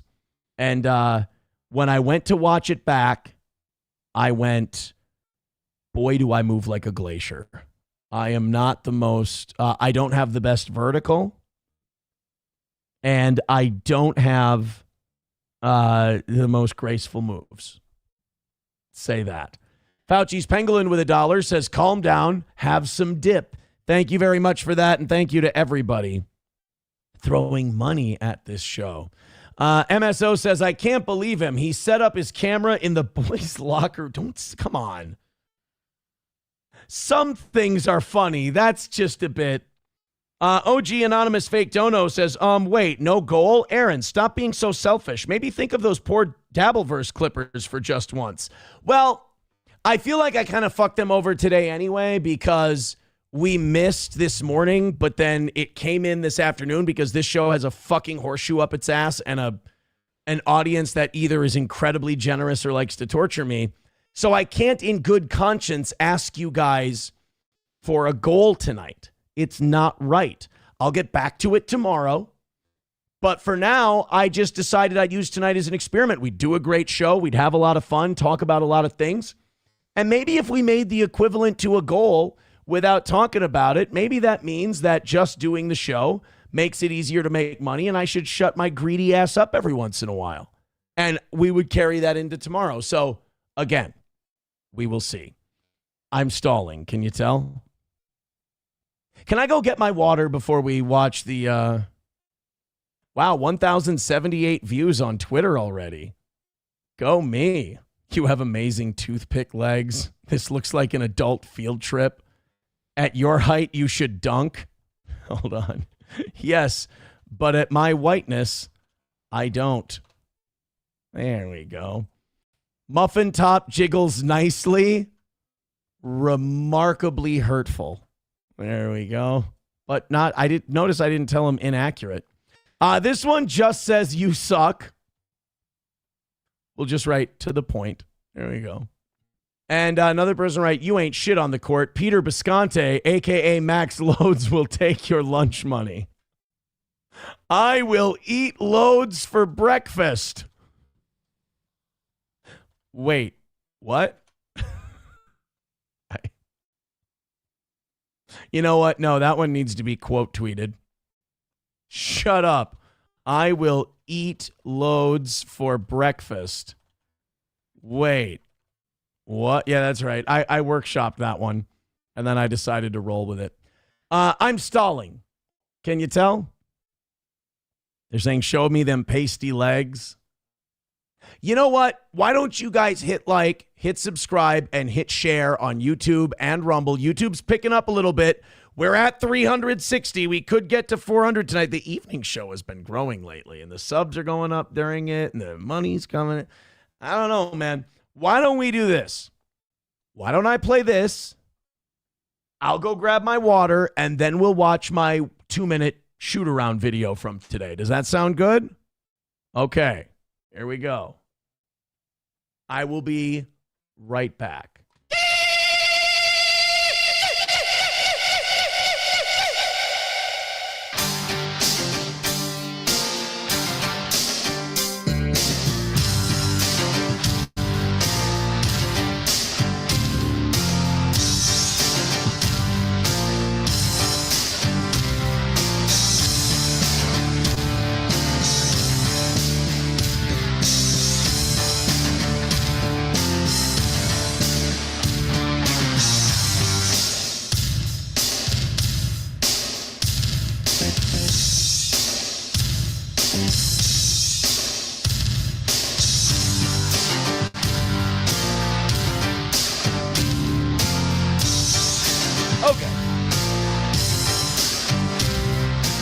Let's run this bitch.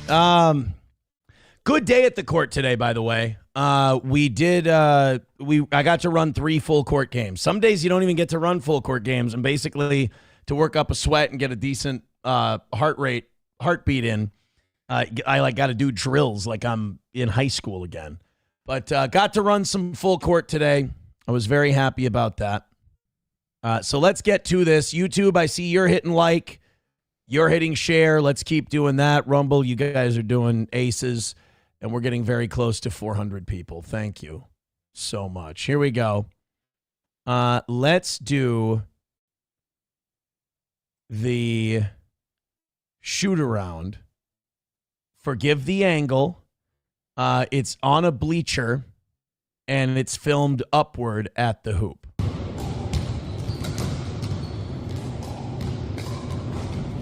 That guy, these two were my teammates. Very, very good. We had a couple of other guys who needed to work on their defense, but these two were very, very good. Look at those kicks. Oh, God. Oh, boy. Look at it. Look at me move. Look at me move. Look at those legs. You guys look at my face and you go, you're really only 220, 225? You look fatter than that. That's because once you get past the tits, there's a lot of skin and bones there. Here we go. First shot. Look at that form. Look at that form. Oh, so nice. Oh, just didn't get enough. Not enough rotation on that one, unfortunately. Just needed a little bit more snap on that release. Needed to say goodbye to the basketball as I release. All right, where's the next shot coming from? That wasn't me. Oh, yeah, it was. All right, so 0 for 2. So we got off to a rough start from behind the arc. 0 for 2. I will say, I nailed like 3 in a row once the phone fell down. You won't see that. All right, little layup. Just a little, just getting the rhythm. Here we go. Train it, kid. So we're 0 for 2. Oh, again, just didn't get the spin, didn't get the rotation on that one. Clanged out. All right, 0 for 3. We're off to a rough start here. Look at him, he's gliding now. I'm gliding on the court. I look like I'm just running on clouds. Here we go. And splash down. 1 for 4. 25% from beyond the arc. Look at the big man go. And see that one? We're not counting that one. Did you see? That was on its way. That was going to be 2 for 4 or 2 for 5. We're going to be at 40%, which is completely respectable. We're not counting that one. Let's watch that one again. Watch. Oh, it's in. It's in. Oh, and then that motherfucker. He knocked me out of there. So that doesn't count. We're still 1 for 4 from beyond the arc. Fire it up again, kid. There we go. All right, 1 for 5. Look, let's get those arms moving when we run, fatso. All right. 1 for 5. It's getting kind of rough out here for a pimp. We missed that one too. Oh no, now we're 1 for 5 because that last one didn't count. 1 for 5. Little layup. Just a little quick layup, kid. All right, so we're 1 for 5. 2 for 6. I don't think that one touched rim, boys and girls. All right, we're up to 33%. 2 for 6 from beyond the arc. We're just getting warmed up. How about another one, kid? Just drain it. Don't even wait. Oh, splash down. 3 for 7. Oh.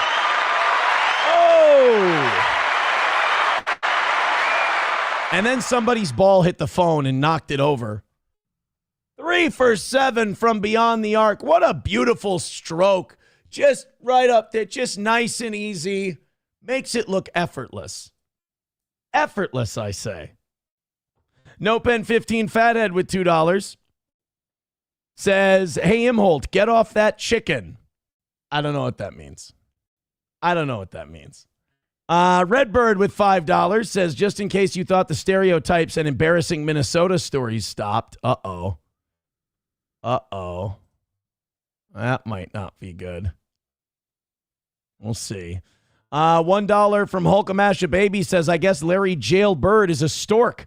Look at those tiny calves. Yeah, well.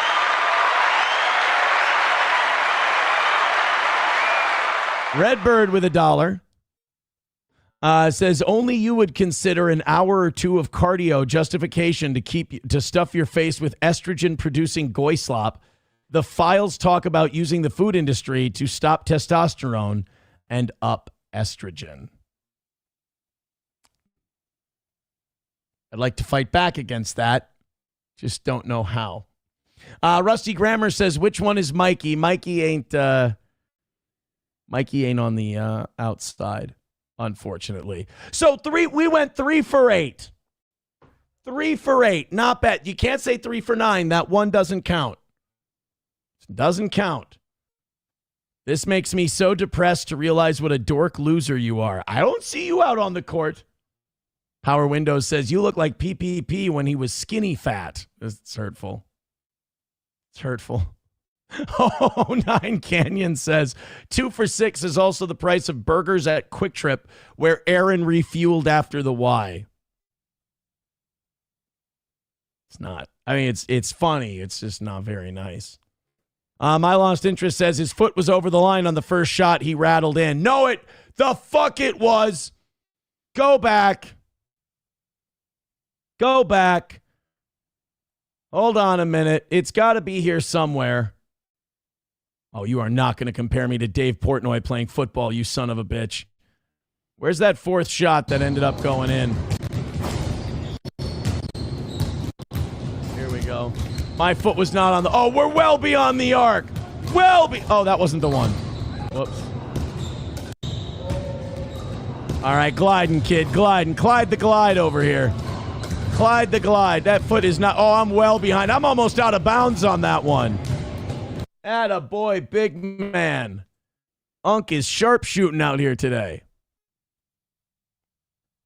I got to admit, I'm a goofy-looking motherfucker. Like a monkey walking with a pencil up his butt. There's one thing you got to say about me. You got to give me this. I deliver for my audience when they pay for something.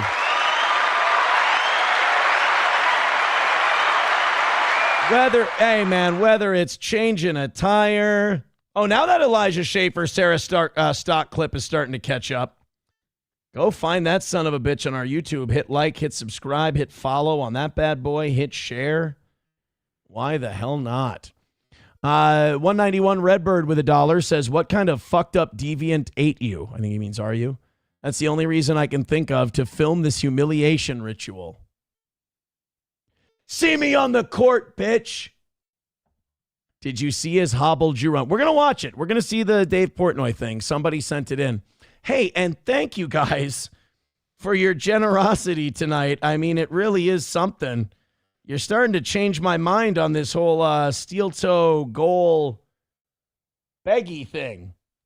I mean, it's been pretty generous. A little bit farther. I don't know. Fauci's Pangolin says, now I know why April was so attracted to you. Right. Why all women are attracted to me. I'm a stud athlete. I was looking at, you're going to hate me for this one. You're really not going to like this one. So I was looking at Box Rec today because I've been getting in the ring, going to gyms and stuff a little more and all that. And, I want this Skank Fest thing, and I won the vote by double digits, blew it out in a landslide. I had the weight of like all the Carls and Meltons and everybody like going, we got to stop this guy. He sucks. I hate him. And all I did was put out a few tweets, just said, vote yes on this. We won by double digits. So the world is steel toe. I looked up on BoxRec some of the lowest ranked boxers in the heavyweight division in the United States. And I went and found their fights on YouTube. And I'm like, oh, shit, I could beat him. Oh, fuck, I can beat him. Oh, I really can't beat that. That guy would fucking kill me. And I was picking up, I found like 4 or 5 guys just dicking around. I'm like, you know what? These guys all are shit. So I wrote to a buddy of mine in boxing who's way more experienced than I am. And I go, is it just me? Or are these guys at the pro level shittier than the guys at the amateur level? And he wrote to me, he goes, yeah, at the pro level, you don't have to have any qualifications. At the pro level, you don't have to have any amateur background. You just go in there and swing like an idiot. He goes, the heavyweights in Minnesota and in the United States at the bottom are all dog shit. They're all really terrible. And I'm like, I want to take a pro fight. Could you imagine what an insufferable fucking prick I'd be if I fought one of the crumb bums, one of the lowest ranked guys, beat him, and then came back here and retired and told you guys, undefeated professional fighter, just like Rocky Marciano. Gotta be done. It's gotta be done. I'll show you one of the guys. Now look, in the shape I'm in right now, I wouldn't exactly go sprinting in there. But one of the guys that I found, like, I'd get in there with him today and fuck him up. What was his name? There's, BJ Crow is one of them. Both Demetrius Shaw and Dylan Pumphrey. I can draw a crowd out here. I'd bring people out there. I could probably pay these guys more than they've ever been paid to fight in their lives. Not only that, then I get into the boxing promoter game. That can be a fun side hustle. Dylan Pumphrey versus Demetrius Shaw. Dude, both of these guys. Both of these gentlemen. I don't believe I'd have a difficult time with. Is it good? Oh, yes. So this is Dylan Pumphrey is the white guy in the Butterbean trunks, and Demetrius Shaw is the black guy. Pumphrey was 1-0 or 0-1 at this point. Demetrius Shaw was 0-4. Let's go, baby.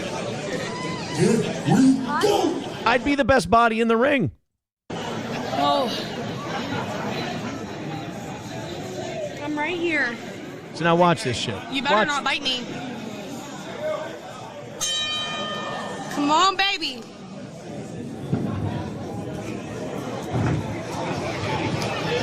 Look at this nonsense. Their chins are way up in the air. They're just way.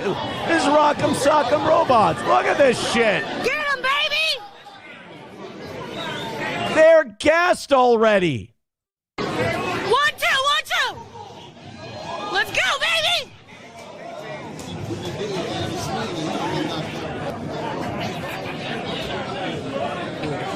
Get him, baby. His foot was off the ground when he punched. Look at this.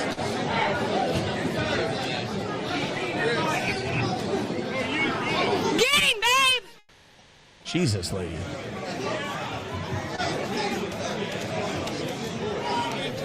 Look at this nut. This isn't even boxing. Look at that. Fuck him up. Get him. This guy's exhausted. They're both exhausted. That guy just spit out his mouthpiece. He's so tired. Knock him the fuck out. Jesus. A little You class, better knock him the please. fuck out. Knock him out. This guy's breathing heavy. This guy's dying. Knock that bitch out. And they're like a minute into the first round. Get him, baby. Go. Get him, baby. Jesus, calm down. Look at that. Look at the jab that put him down. That was sheer exhaustion that knocked that guy down. Look at that.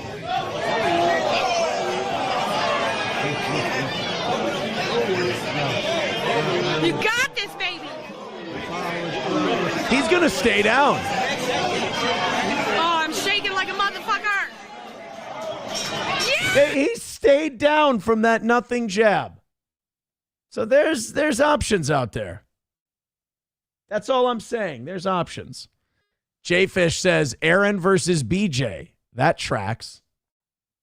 Sam Show says murder him. I know who he was rooting for. Honky says this ain't cardio. This is a cardiac.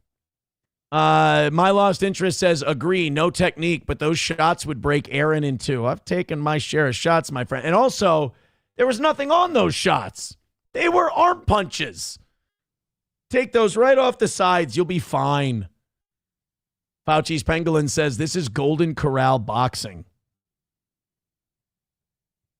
Joey Caravello's mommy says, and I say this with no disrespect, Aaron, isn't there a video of you getting your ass kicked within a minute? Yes, 4 months into my return to boxing, and I was fighting a semi-pro football player in the prime of his condition. Yes. I shouldn't have been in the ring that day. I got blitzed. Now, the fight 4 months later, that ironically nobody plays, even though it's on my channel, where I fucking dropped a guy and beat his ass around the ring for 2 out of the 3 rounds. Conveniently, nobody ever plays that one. Isn't that something? Almost like they're not telling you the truth. My Lost Interest says, I thought that white girl was rooting for the black guy. My bad. It kind of seems that way, doesn't it? Yeah, Baba Shab says, I've been hit harder on accident. Yeah, those guys were not hitting hard. That guy got knocked out because he was exhausted. He was out of breath. Honky says they look a couple weight classes below Aaron. That's very hurtful. Very, very hurtful. I thought about that. I was like, do I get under 205 and fight cruiserweight? No, because the thing I have the biggest problem with, speed. I can't handle speed. Power, slow power, that's nothing. Speed, though, man. Oh, nothing will demoralize you. Like getting hit with 2 or 3 shots you didn't even see coming. No. Yeah, heavyweight. You want to fight those big, fat battleship motherfuckers. Bapa Shab says, eat Vander Holy feed. It's not a bad one. It's not a bad one. All right, 350 of you checking out the toe. Thank you for indulging me. That was very self-indulgent. Joey Caravello's mommy says, wait, that's on your channel? Yes, we watched it on our show.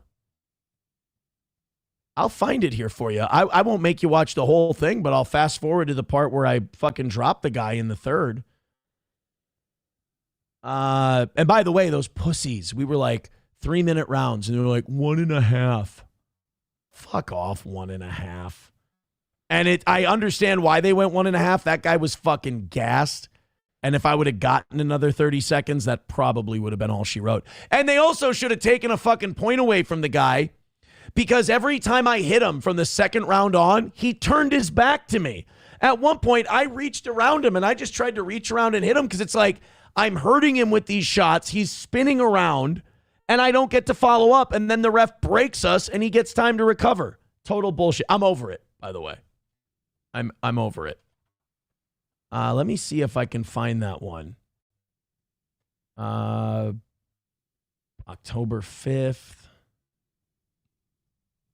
No, that's not it.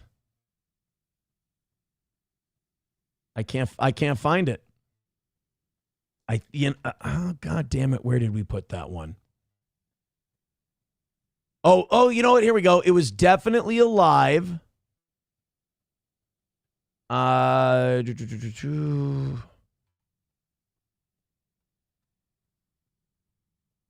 Let's see if we can find it in here. 2020. Oh, God, I'll be looking forever. I think it was 2022 was the fight. It was in June. I remember that. It was in June of 2022. You know what? I'll have to find it for you off the air. I'll have to look through these and try to find it for you. Bud Britches with $1 says, you let my nephew, that's a gym teacher, knock you out in less than a minute. I don't think you're ready for pro. Again, I should never have been in the ring for that one. That was a bad idea. We even talked about it. We're like, eh.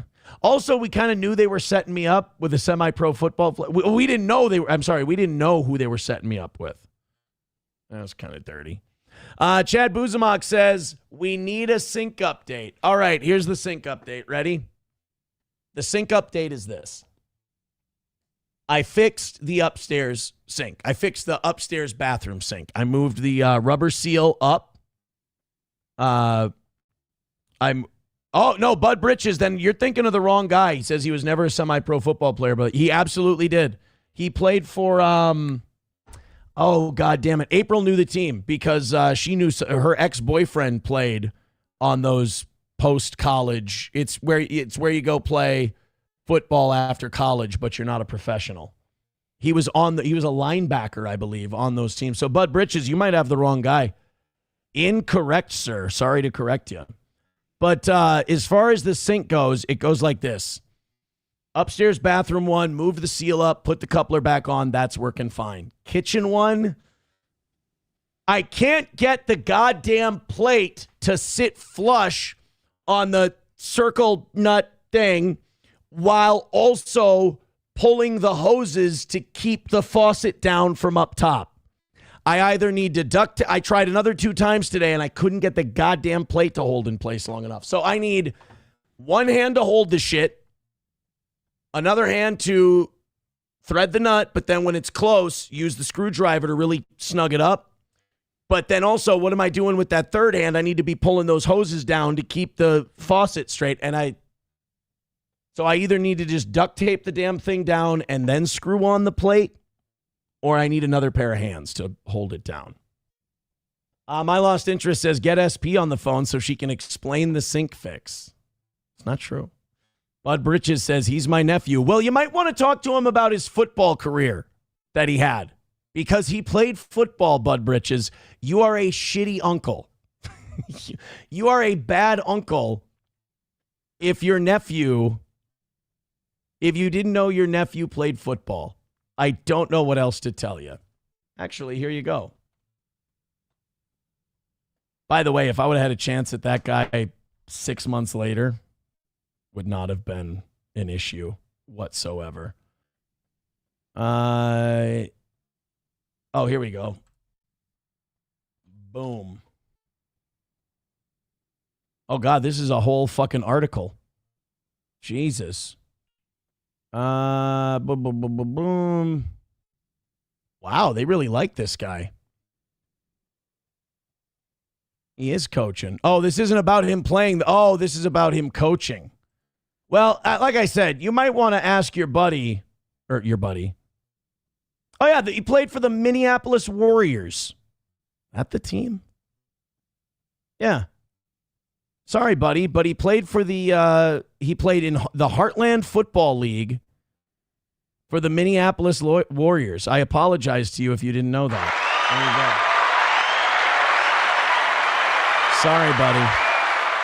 Sorry, buddy. All right, we got to get to this thing that got sent in to us by, who was it who sent this in? They said, this shows that Minnesota can still be an embarrassment. I'm excited to find out. Nicholas Roger Goldberg. Oh, boy. Born June 12th, 1995, 30 years old. Fuck. I still think of someone born in 1995 as like a kid.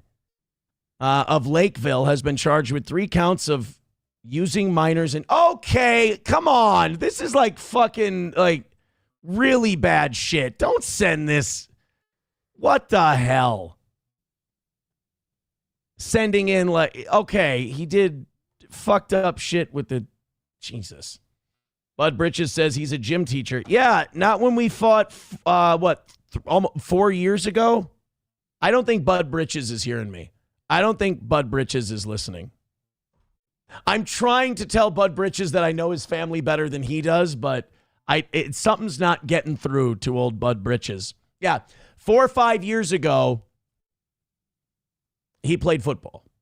I'm sorry if you didn't know that. Again, educating you as we go. Here we go. This is Dave Portnoy. Oh, God, he's unbearable. His Patriots are in the Super Bowl, so we got to listen to his tedious horse shit. So I guess he got on the field, and Dave Portnoy, who's, Barstool Sports, big sports guy, man's man, the whole thing. But, look, you can take a Jew out of the yeshiva, but you can't take a yeshiva out of the Jew. This is Dave Portnoy playing football. People sent this in saying, Aaron, this is what you look like playing basketball. I'm gonna be mad.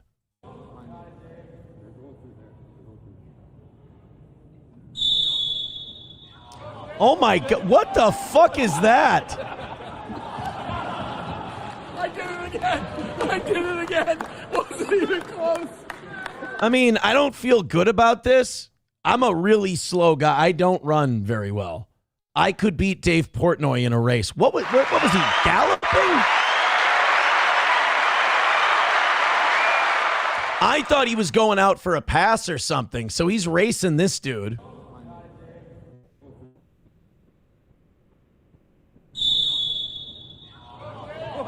What is this? I did it again. Wasn't even close. And as a Jewish guy would be really happy and really proud of himself for winning that when he got like a 10-yard head start. He would just be like, that counts. I win. I did it again. Division 1 athlete. See ya.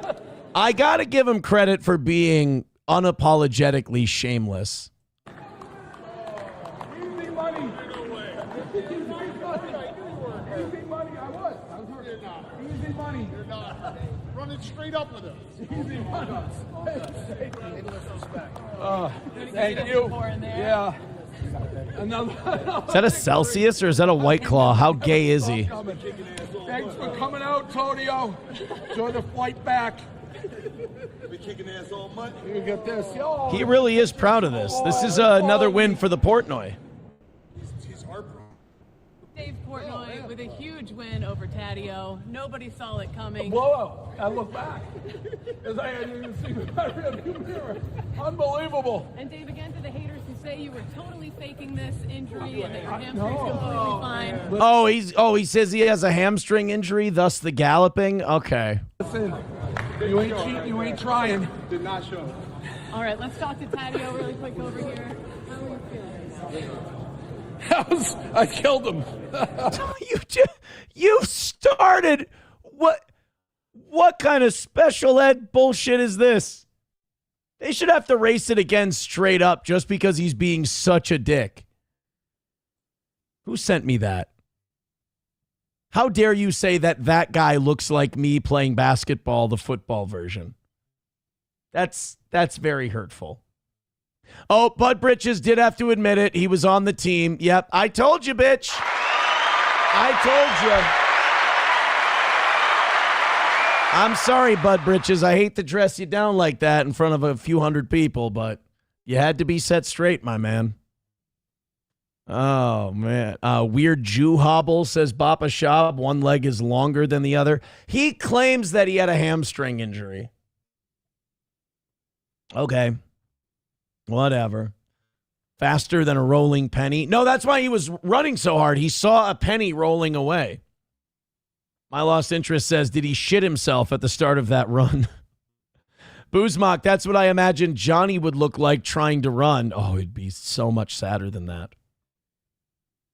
Legit, Johnny can't walk. Like, he used to be, when he first started on the show, he would use like a cane, and he could get around with a cane. Now I think it's like walker or wheelchair is where he's at. But you gotta, that's the thing. Like, we've talked about this on the show before. Gotta use those legs. Like, you gotta use them. You gotta walk around. You gotta move around a little bit. I mean, it ain't gonna help to like let them sit. Like, you can't have MS and be sedentary, or I feel like it would just get worse. Root Rat says he's rocking the Aaron midsection. See, like, again, was that necessary? Fauci's Pangolin with $1 says, I'm jumping off a bridge now. I mean, don't. Unless I'm in the will. Lander says Hitler is rolling over in his Venezuelan grave right now. Babashab's theorizing that he's an inbred Jew. My Lost Interest says that belly, 10 slices, everyone knows the rules.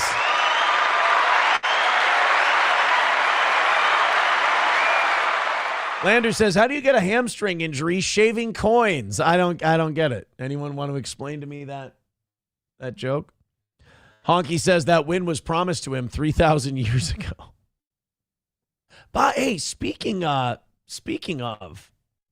did you guys know that in Islam, they believe that Jesus is coming back to defeat it's not the Antichrist, well, it translates, but the anti-Messiah. Islam believes that Jesus Christ, remember, Israel tells us that Islam is the biggest threat facing Western Christendom. But in Islam, they believe that Jesus Christ is going to defeat the anti-Messiah. And what is Judaism? Can somebody find their copy of the Talmud? What do they say about Jesus in one section of the Talmud?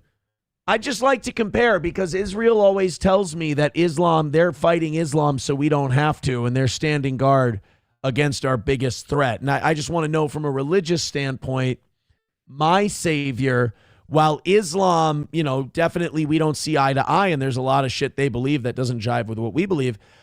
How do they feel about my Savior? Because, again, if you, Baba Shab, look at the Talmud, tell me what they think. Because I read today that in Islam, they believe that my Savior is coming back to defeat the devil, the Antichrist.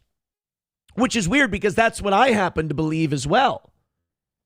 So I guess the Jews are on the clock. Like, what do you guys think about Jesus? Because that seems pretty awesome. That the Muslims think, I mean, that they're putting in a pretty good bid at being our friends, is all I'm saying. Does anyone? Taste Fairy Ialto says they're still dirty goat fuckers to me. Oh, Baba Shab says, according to the Talmud, he's boiling in poop. Oh, that's right. They think Jesus Christ is burning in hell in shit. I really wouldn't hitch my Christian wagons to the phrase Judeo if that's how they feel about my Lord and Savior. But, somebody must be blackmailing him. Oh, God. Well, hey, guys, we got about a half hour left in tonight's show, and I got to say, I'm pretty impressed by you guys. We had a lot of generosity come our way this afternoon, and we've got a perfect week going right now. So I said, hey, what better time to say, tell the audience whatever you think we deserve tonight. Throw that in. No goals, no nothing. Let's run that experiment and see how it goes. Hit like, hit subscribe, and if you feel like throwing us a couple bucks or some memberships, your friends of mine. Average Plumber threw us 10. That was incredible. I appreciate that. All right, we got more Sarah Stock clips. Oh, God, people are going to be digging these up all week. Should we listen to Trad Wife, who was gargling Elijah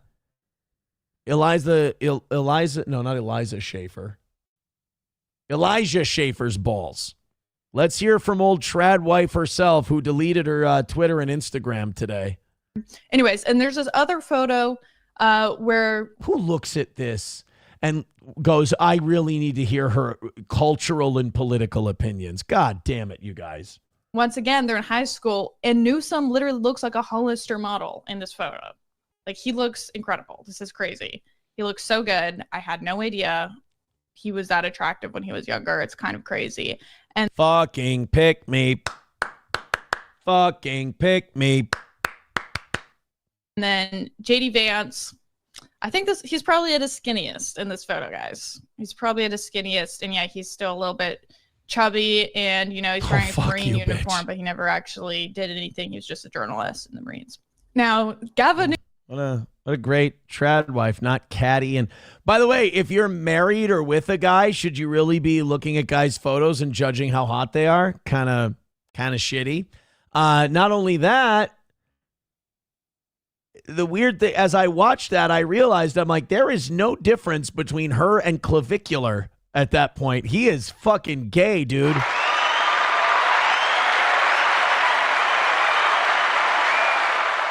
I love this on Twitter. Ben Shapiro faces backlash over Epstein files analysis. He doesn't care. He's doing his job. He's doing what they need him to do. All right. They're doing what... Oh, no, Beef Curtain Rod. They weren't anonymous donos. We thanked them all on today's show. Let's get them all in here. We thanked Ethan. We thanked Katie. We thanked Christiana. Walter threw one in there. Diane. We thanked them all. Sorry. What is that? That's a weird thing. I feel bad for you guys. That, like, if something good happens to us, it has to wreck your day. And that you have to make up lies in order to make yourselves feel better. Hey, celebrate when we lose. Cry privately when we win. Win like a man, lose like a man. Hey, and we've still got tomorrow morning. We can still blow this whole perfect week thing, my friend. All right, we got, Ted Cruz's old Stop Attacking Pedophiles clip resurfacing. Dude, this is great. This is great. Old Tel Aviv Ted. Let's put this one up there. And tragically, this pattern keeps on happening. Now, Senator Booker also said we should have bipartisan agreement. I think that's a great idea. We should have bipartisan agreement. How about we all come together and say, let's stop murders? How about we all come together and say, let's stop rape? How about we all come together and say, let's stop attacking pedophiles? And wait, what? No, Ted, I don't think you meant to. I think you meant to say that different. I think you meant to say something different than that. I don't think he meant to say,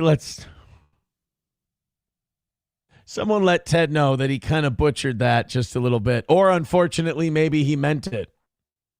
Let's stop going after rapists, to which Elijah Schaffer said, wait, define rape. Do you mean like a little Benadryl and booze or ow?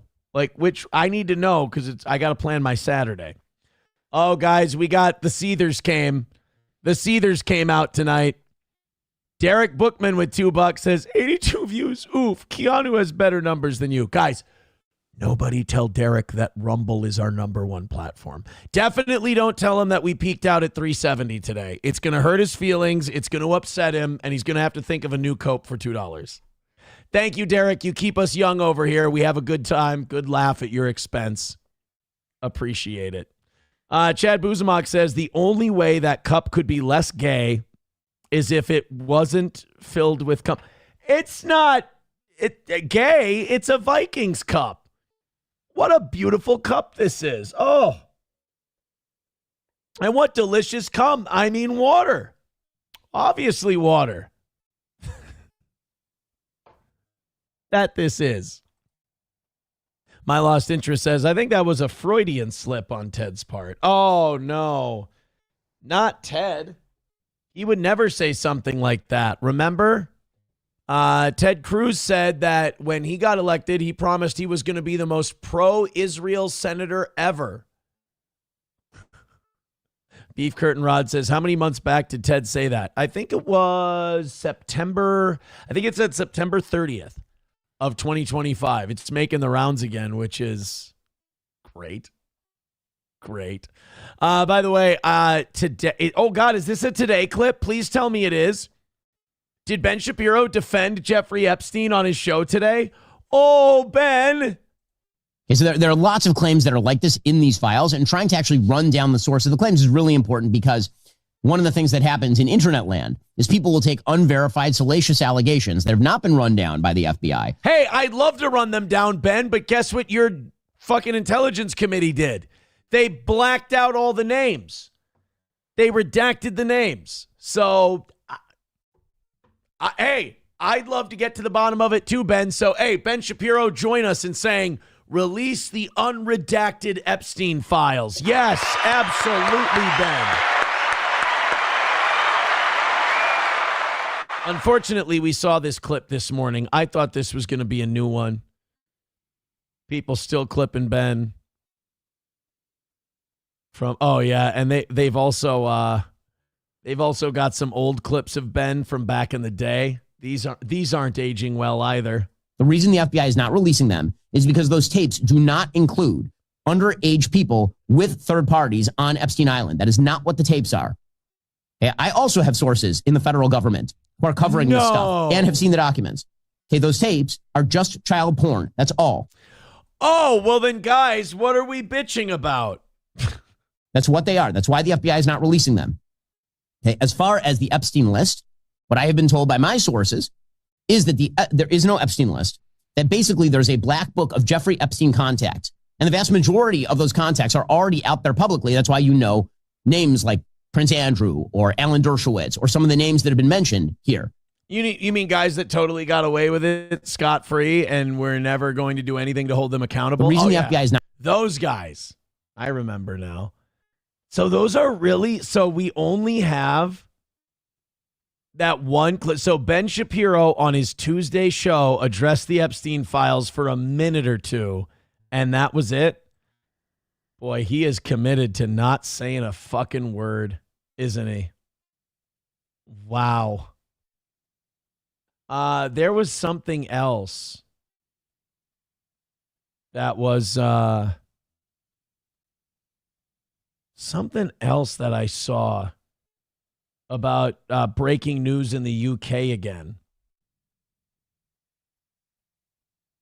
And I can't, I lost it. My Twitter refreshed and it's gone now. China says every nation must distance itself from Israel due to the genocide in Gaza. Nice. China also declared this week that they are going to start executing pedophiles. Interesting that they did that this morning, and now tonight they're telling every country to distance themselves from Israel. It's weird. Are those two things connected or something? I don't know.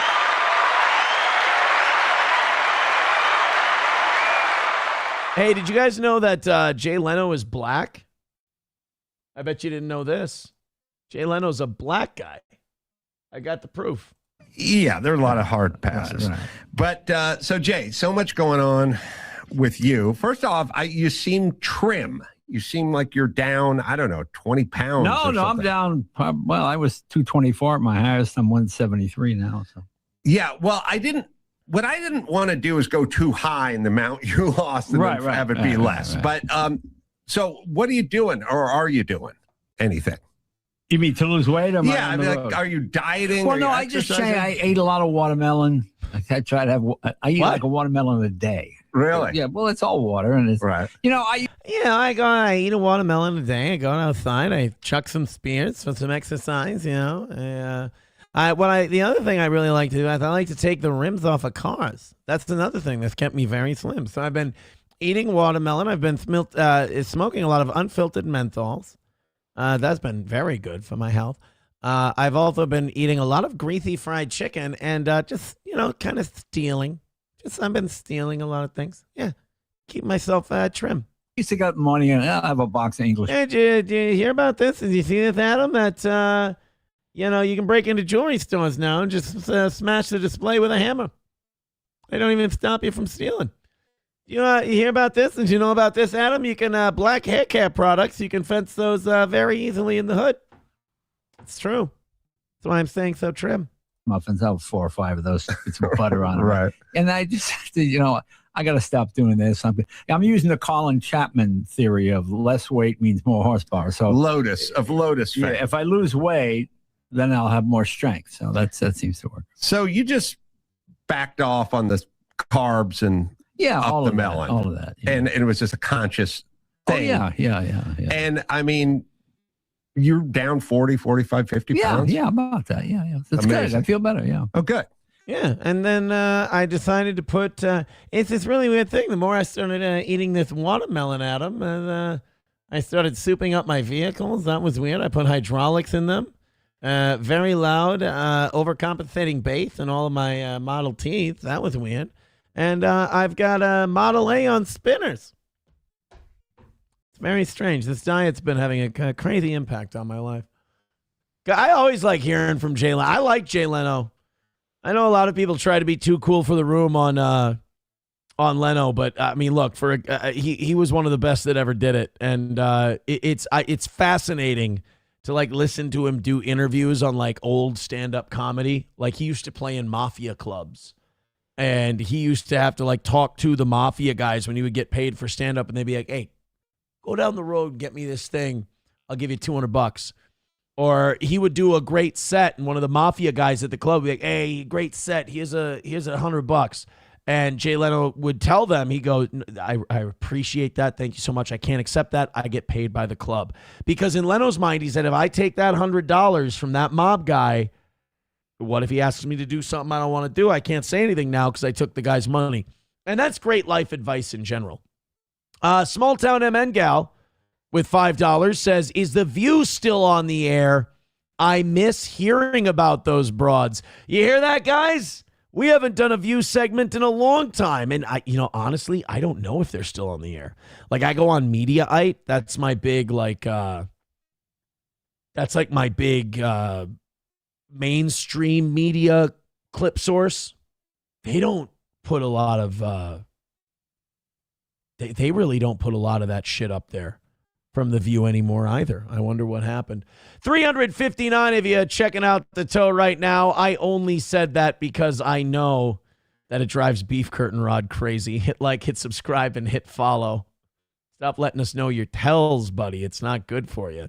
Did you guys know that the ShamWow guy is running for office? I saw this commercial, and he's running against a guy who might be clinically dead. He's running against one of the oldest guys in Congress. And he made a political ad, and God bless him, he made a ShamWow guy political ad. He's not running away from it. I love it. By the way, I was waiting for this. People in the chat are saying only a dumb broad would ask about that. MN girl, no. They really have been. Dude, I can tell the audience has been really happy that we're not doing View clips, because they won't even tell me they're happy that we haven't been doing View clips, worrying that if they say that, I will just do the View clips to be an asshole, which I wasn't planning on doing. Also, thank you guys for being incredibly generous tonight. I do appreciate it. If you feel like we've done a good show and you want to throw a couple of bucks our way, hey, links are all in the chat. We won this morning. We got it. We've won tonight. I wanted to give you guys the night off from the bullshit, and we're gonna go back to our perfect week tomorrow. But you guys have still been insanely generous tonight, even without the prompting. So that's something that I should probably think about. Here's the ShamWow guy. Here's Vince. He's running for Congress, and he's had it with this old Shlomo motherfucker. Hey, it's Vince. I'm running for Congress against this guy. Stop having a politician that's worse than Biden.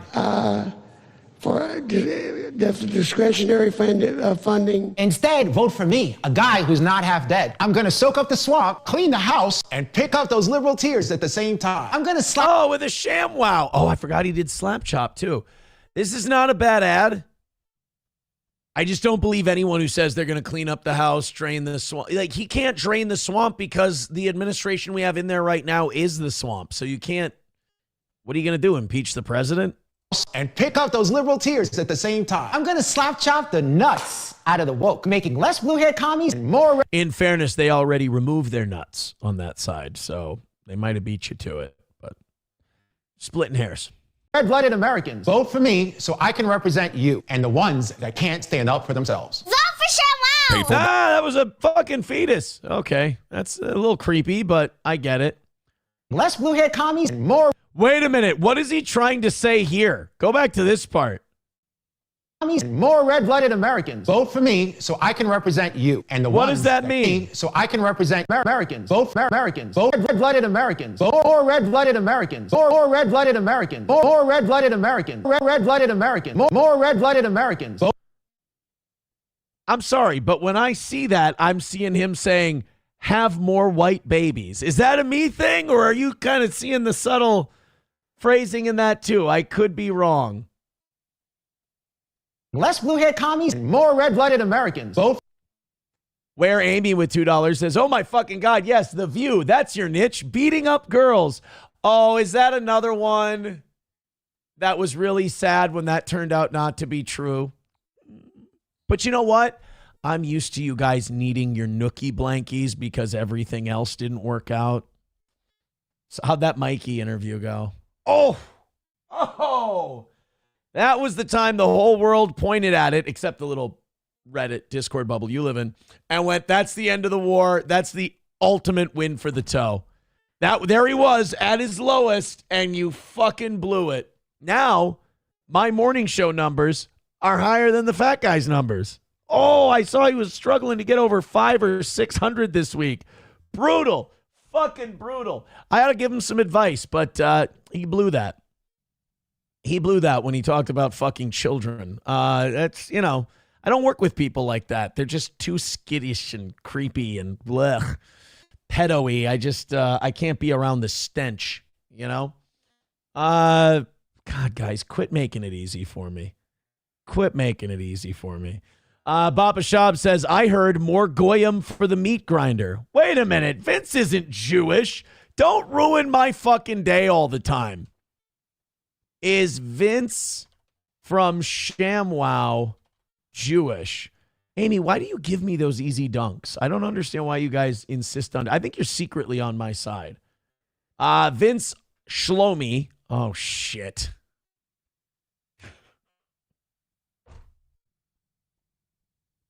Motherfucker! Vince Shlomi. I didn't even have to read the rest. Oh my God, look how they spell his name on Wikipedia even. Oh my God.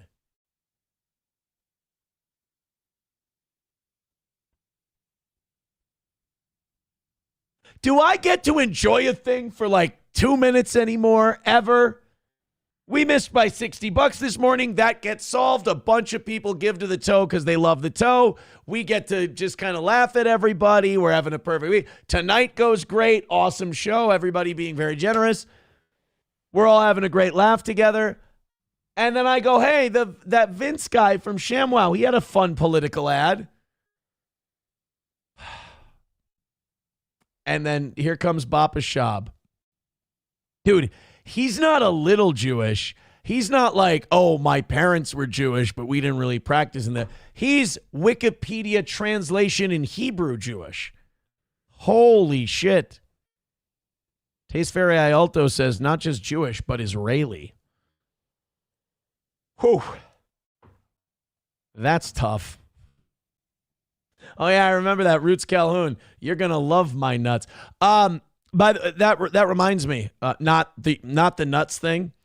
I did contact that, what's his name? Ben Bankus, the guy who got canceled from that St. Paul Comedy Club this weekend for his, the lady that Renee Good jokes. And he did let me know that he's been booked elsewhere already. He's apparently really popular. He's got hundreds of thousands of followers on Instagram. I've never heard of the guy. Seems funny. But he did say thanks and everything else. But he said, yeah, I got those booked up right away. So he's already posting clips from the gigs he's got instead of the St. Paul gigs this weekend. So, shit. The cleaner says, that's what you get for gloating, faggot. Fair enough. Fair enough. Thank you, Onawall, for gifting a membership. And thank you to everyone who felt it necessary to contribute to tonight's show just because they thought it was good and that we deserved it. I appreciate it. You guys got us within 57 memberships of 600 tonight. Thank you. I've had a blast having a nice little night off kind of thing. I did mean to talk about this. Baba Shah brought it up a couple times in the chat, and we have talked about something similar. Did you guys know that ICE is trained by the IDF? We've talked about that before, right? ICE trained. Yeah. Claims regarding U.S. immigration and customs enforcement training within the Israeli Defense Forces are a subject of intense debate, featuring contrasting accounts from activist groups and public reporting on one side and official denials or contextual clarifications on the other. Now, thousands of U.S. law enforcement officials, including ICE, FBI, and local police, have participated in training sessions with Israeli police and military. Bapa Shab says ICE has offices in Israel. No way. Does ICE have offices? I'm sure. I'm not even looking right now. I'm sure they don't. I'm sure Bapa Shab is just being anti-Semitic. I'm sure he's bought into some kind of crazy anti-Jewish conspiracy theory.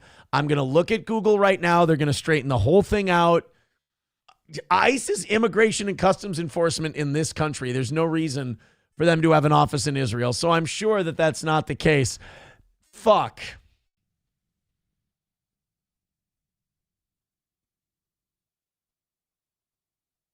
I wanted to have a nice night. I wanted to talk some shit about Elijah Schaffer and Sarah Stock. I was excited that everyone was gifting memberships and contributing to a show where there was no goal. It made me hopeful for the future. Very happy about it. Fuck. Yes. U.S. You know what? Here. Yes, U.S. Immigration and Customs Enforcement has offices in Israel, specifically part of its Homeland Security Investigations Division. Could they go ahead and bring back those Jewish pedophiles then that run to Israel? That would be helpful. No, they don't do that, do they? Yeah, I bet you they don't. According to official records, ICE maintains a field office in Jerusalem and an embassy branch office in Tel Aviv. These offices listed within the U.S. Embassy and embassy branch office structure facilitate international cooperation on investigations related to the movement of people and contraband.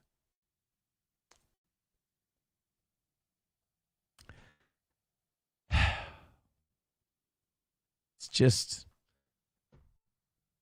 fucking unfair, man. Fucking unfair. Doesn't feel good, is all I'm saying. Thank you, Red Fox Mad with $5. Says, I hear Justin Jefferson wants a trade. Rumors has it he wants to go to the Bills. I ain't buying it. Alpha Shane with $10. He needed attention. God, I've got him coping today. Keep winning, Toe. No one is laughing at you. Dude, you guys understand that you all laugh so you don't fucking cry because you threw your best shots at me at my lowest point and you couldn't fucking put a dent in it. And I know it bothers you or you wouldn't still be here talking about it. If you could, you would drop me. If you could, you would just go off and do your own thing, but you fucking can't, can you? Because I've got you by the fucking balls. Hey, remember when in 2026, no more Toe, we're going to shut it all down. And then you and all your heroes, your soft podcasters that you like, I busted their balls a little. Their numbers dropped like a rock, so they had to bring it all back. You know, the official definition of A-logging is when you follow someone else because you're not as big as them and you need the boost. I think Steel Toe A-Log is the perfect name. They're going to start thinking that you guys work for me. It's just set them up, knock them down.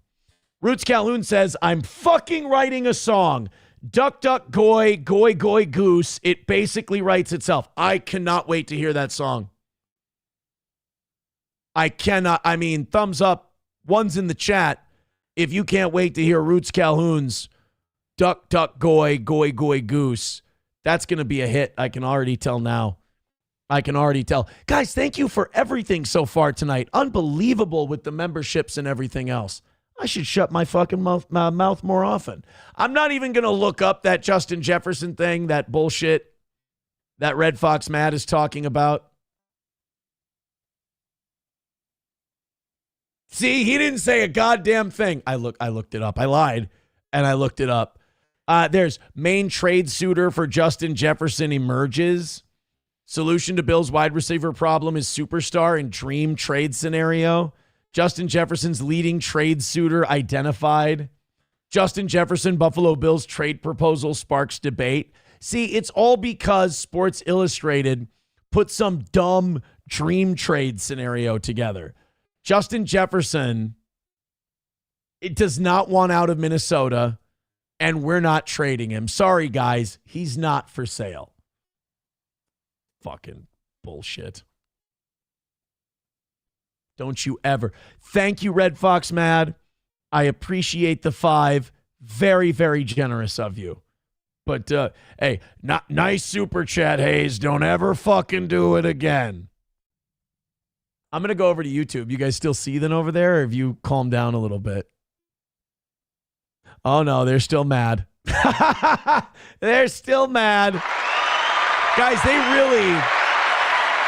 Do you know what really throws them off? Is that we kind of keep them in this little retard sandbox, and they stay there. Because they know if they go to our main channel, which is Rumble, that everyone's just going to be like, you guys are like really creepy, obsessed fags. You know that, right? And Steel Toes crushed you over and over. So we keep... These guys, we've penned them. And by the way, you can say this out loud to them. They don't get it. We've penned them into their little retard kennel, and they stay there like good boys and girls. It's like we're Israel and they're American politicians. Hey, again, in my radio career, I had actual really tough competition that I had to beat. You guys have been a nice soft touch, and I think deep down you know it. That's why you can't quit me, bitch. All right, guys, thank you very much. I appreciate it. I was a little too self-indulgent. Dunking on people and shit tonight, not okay.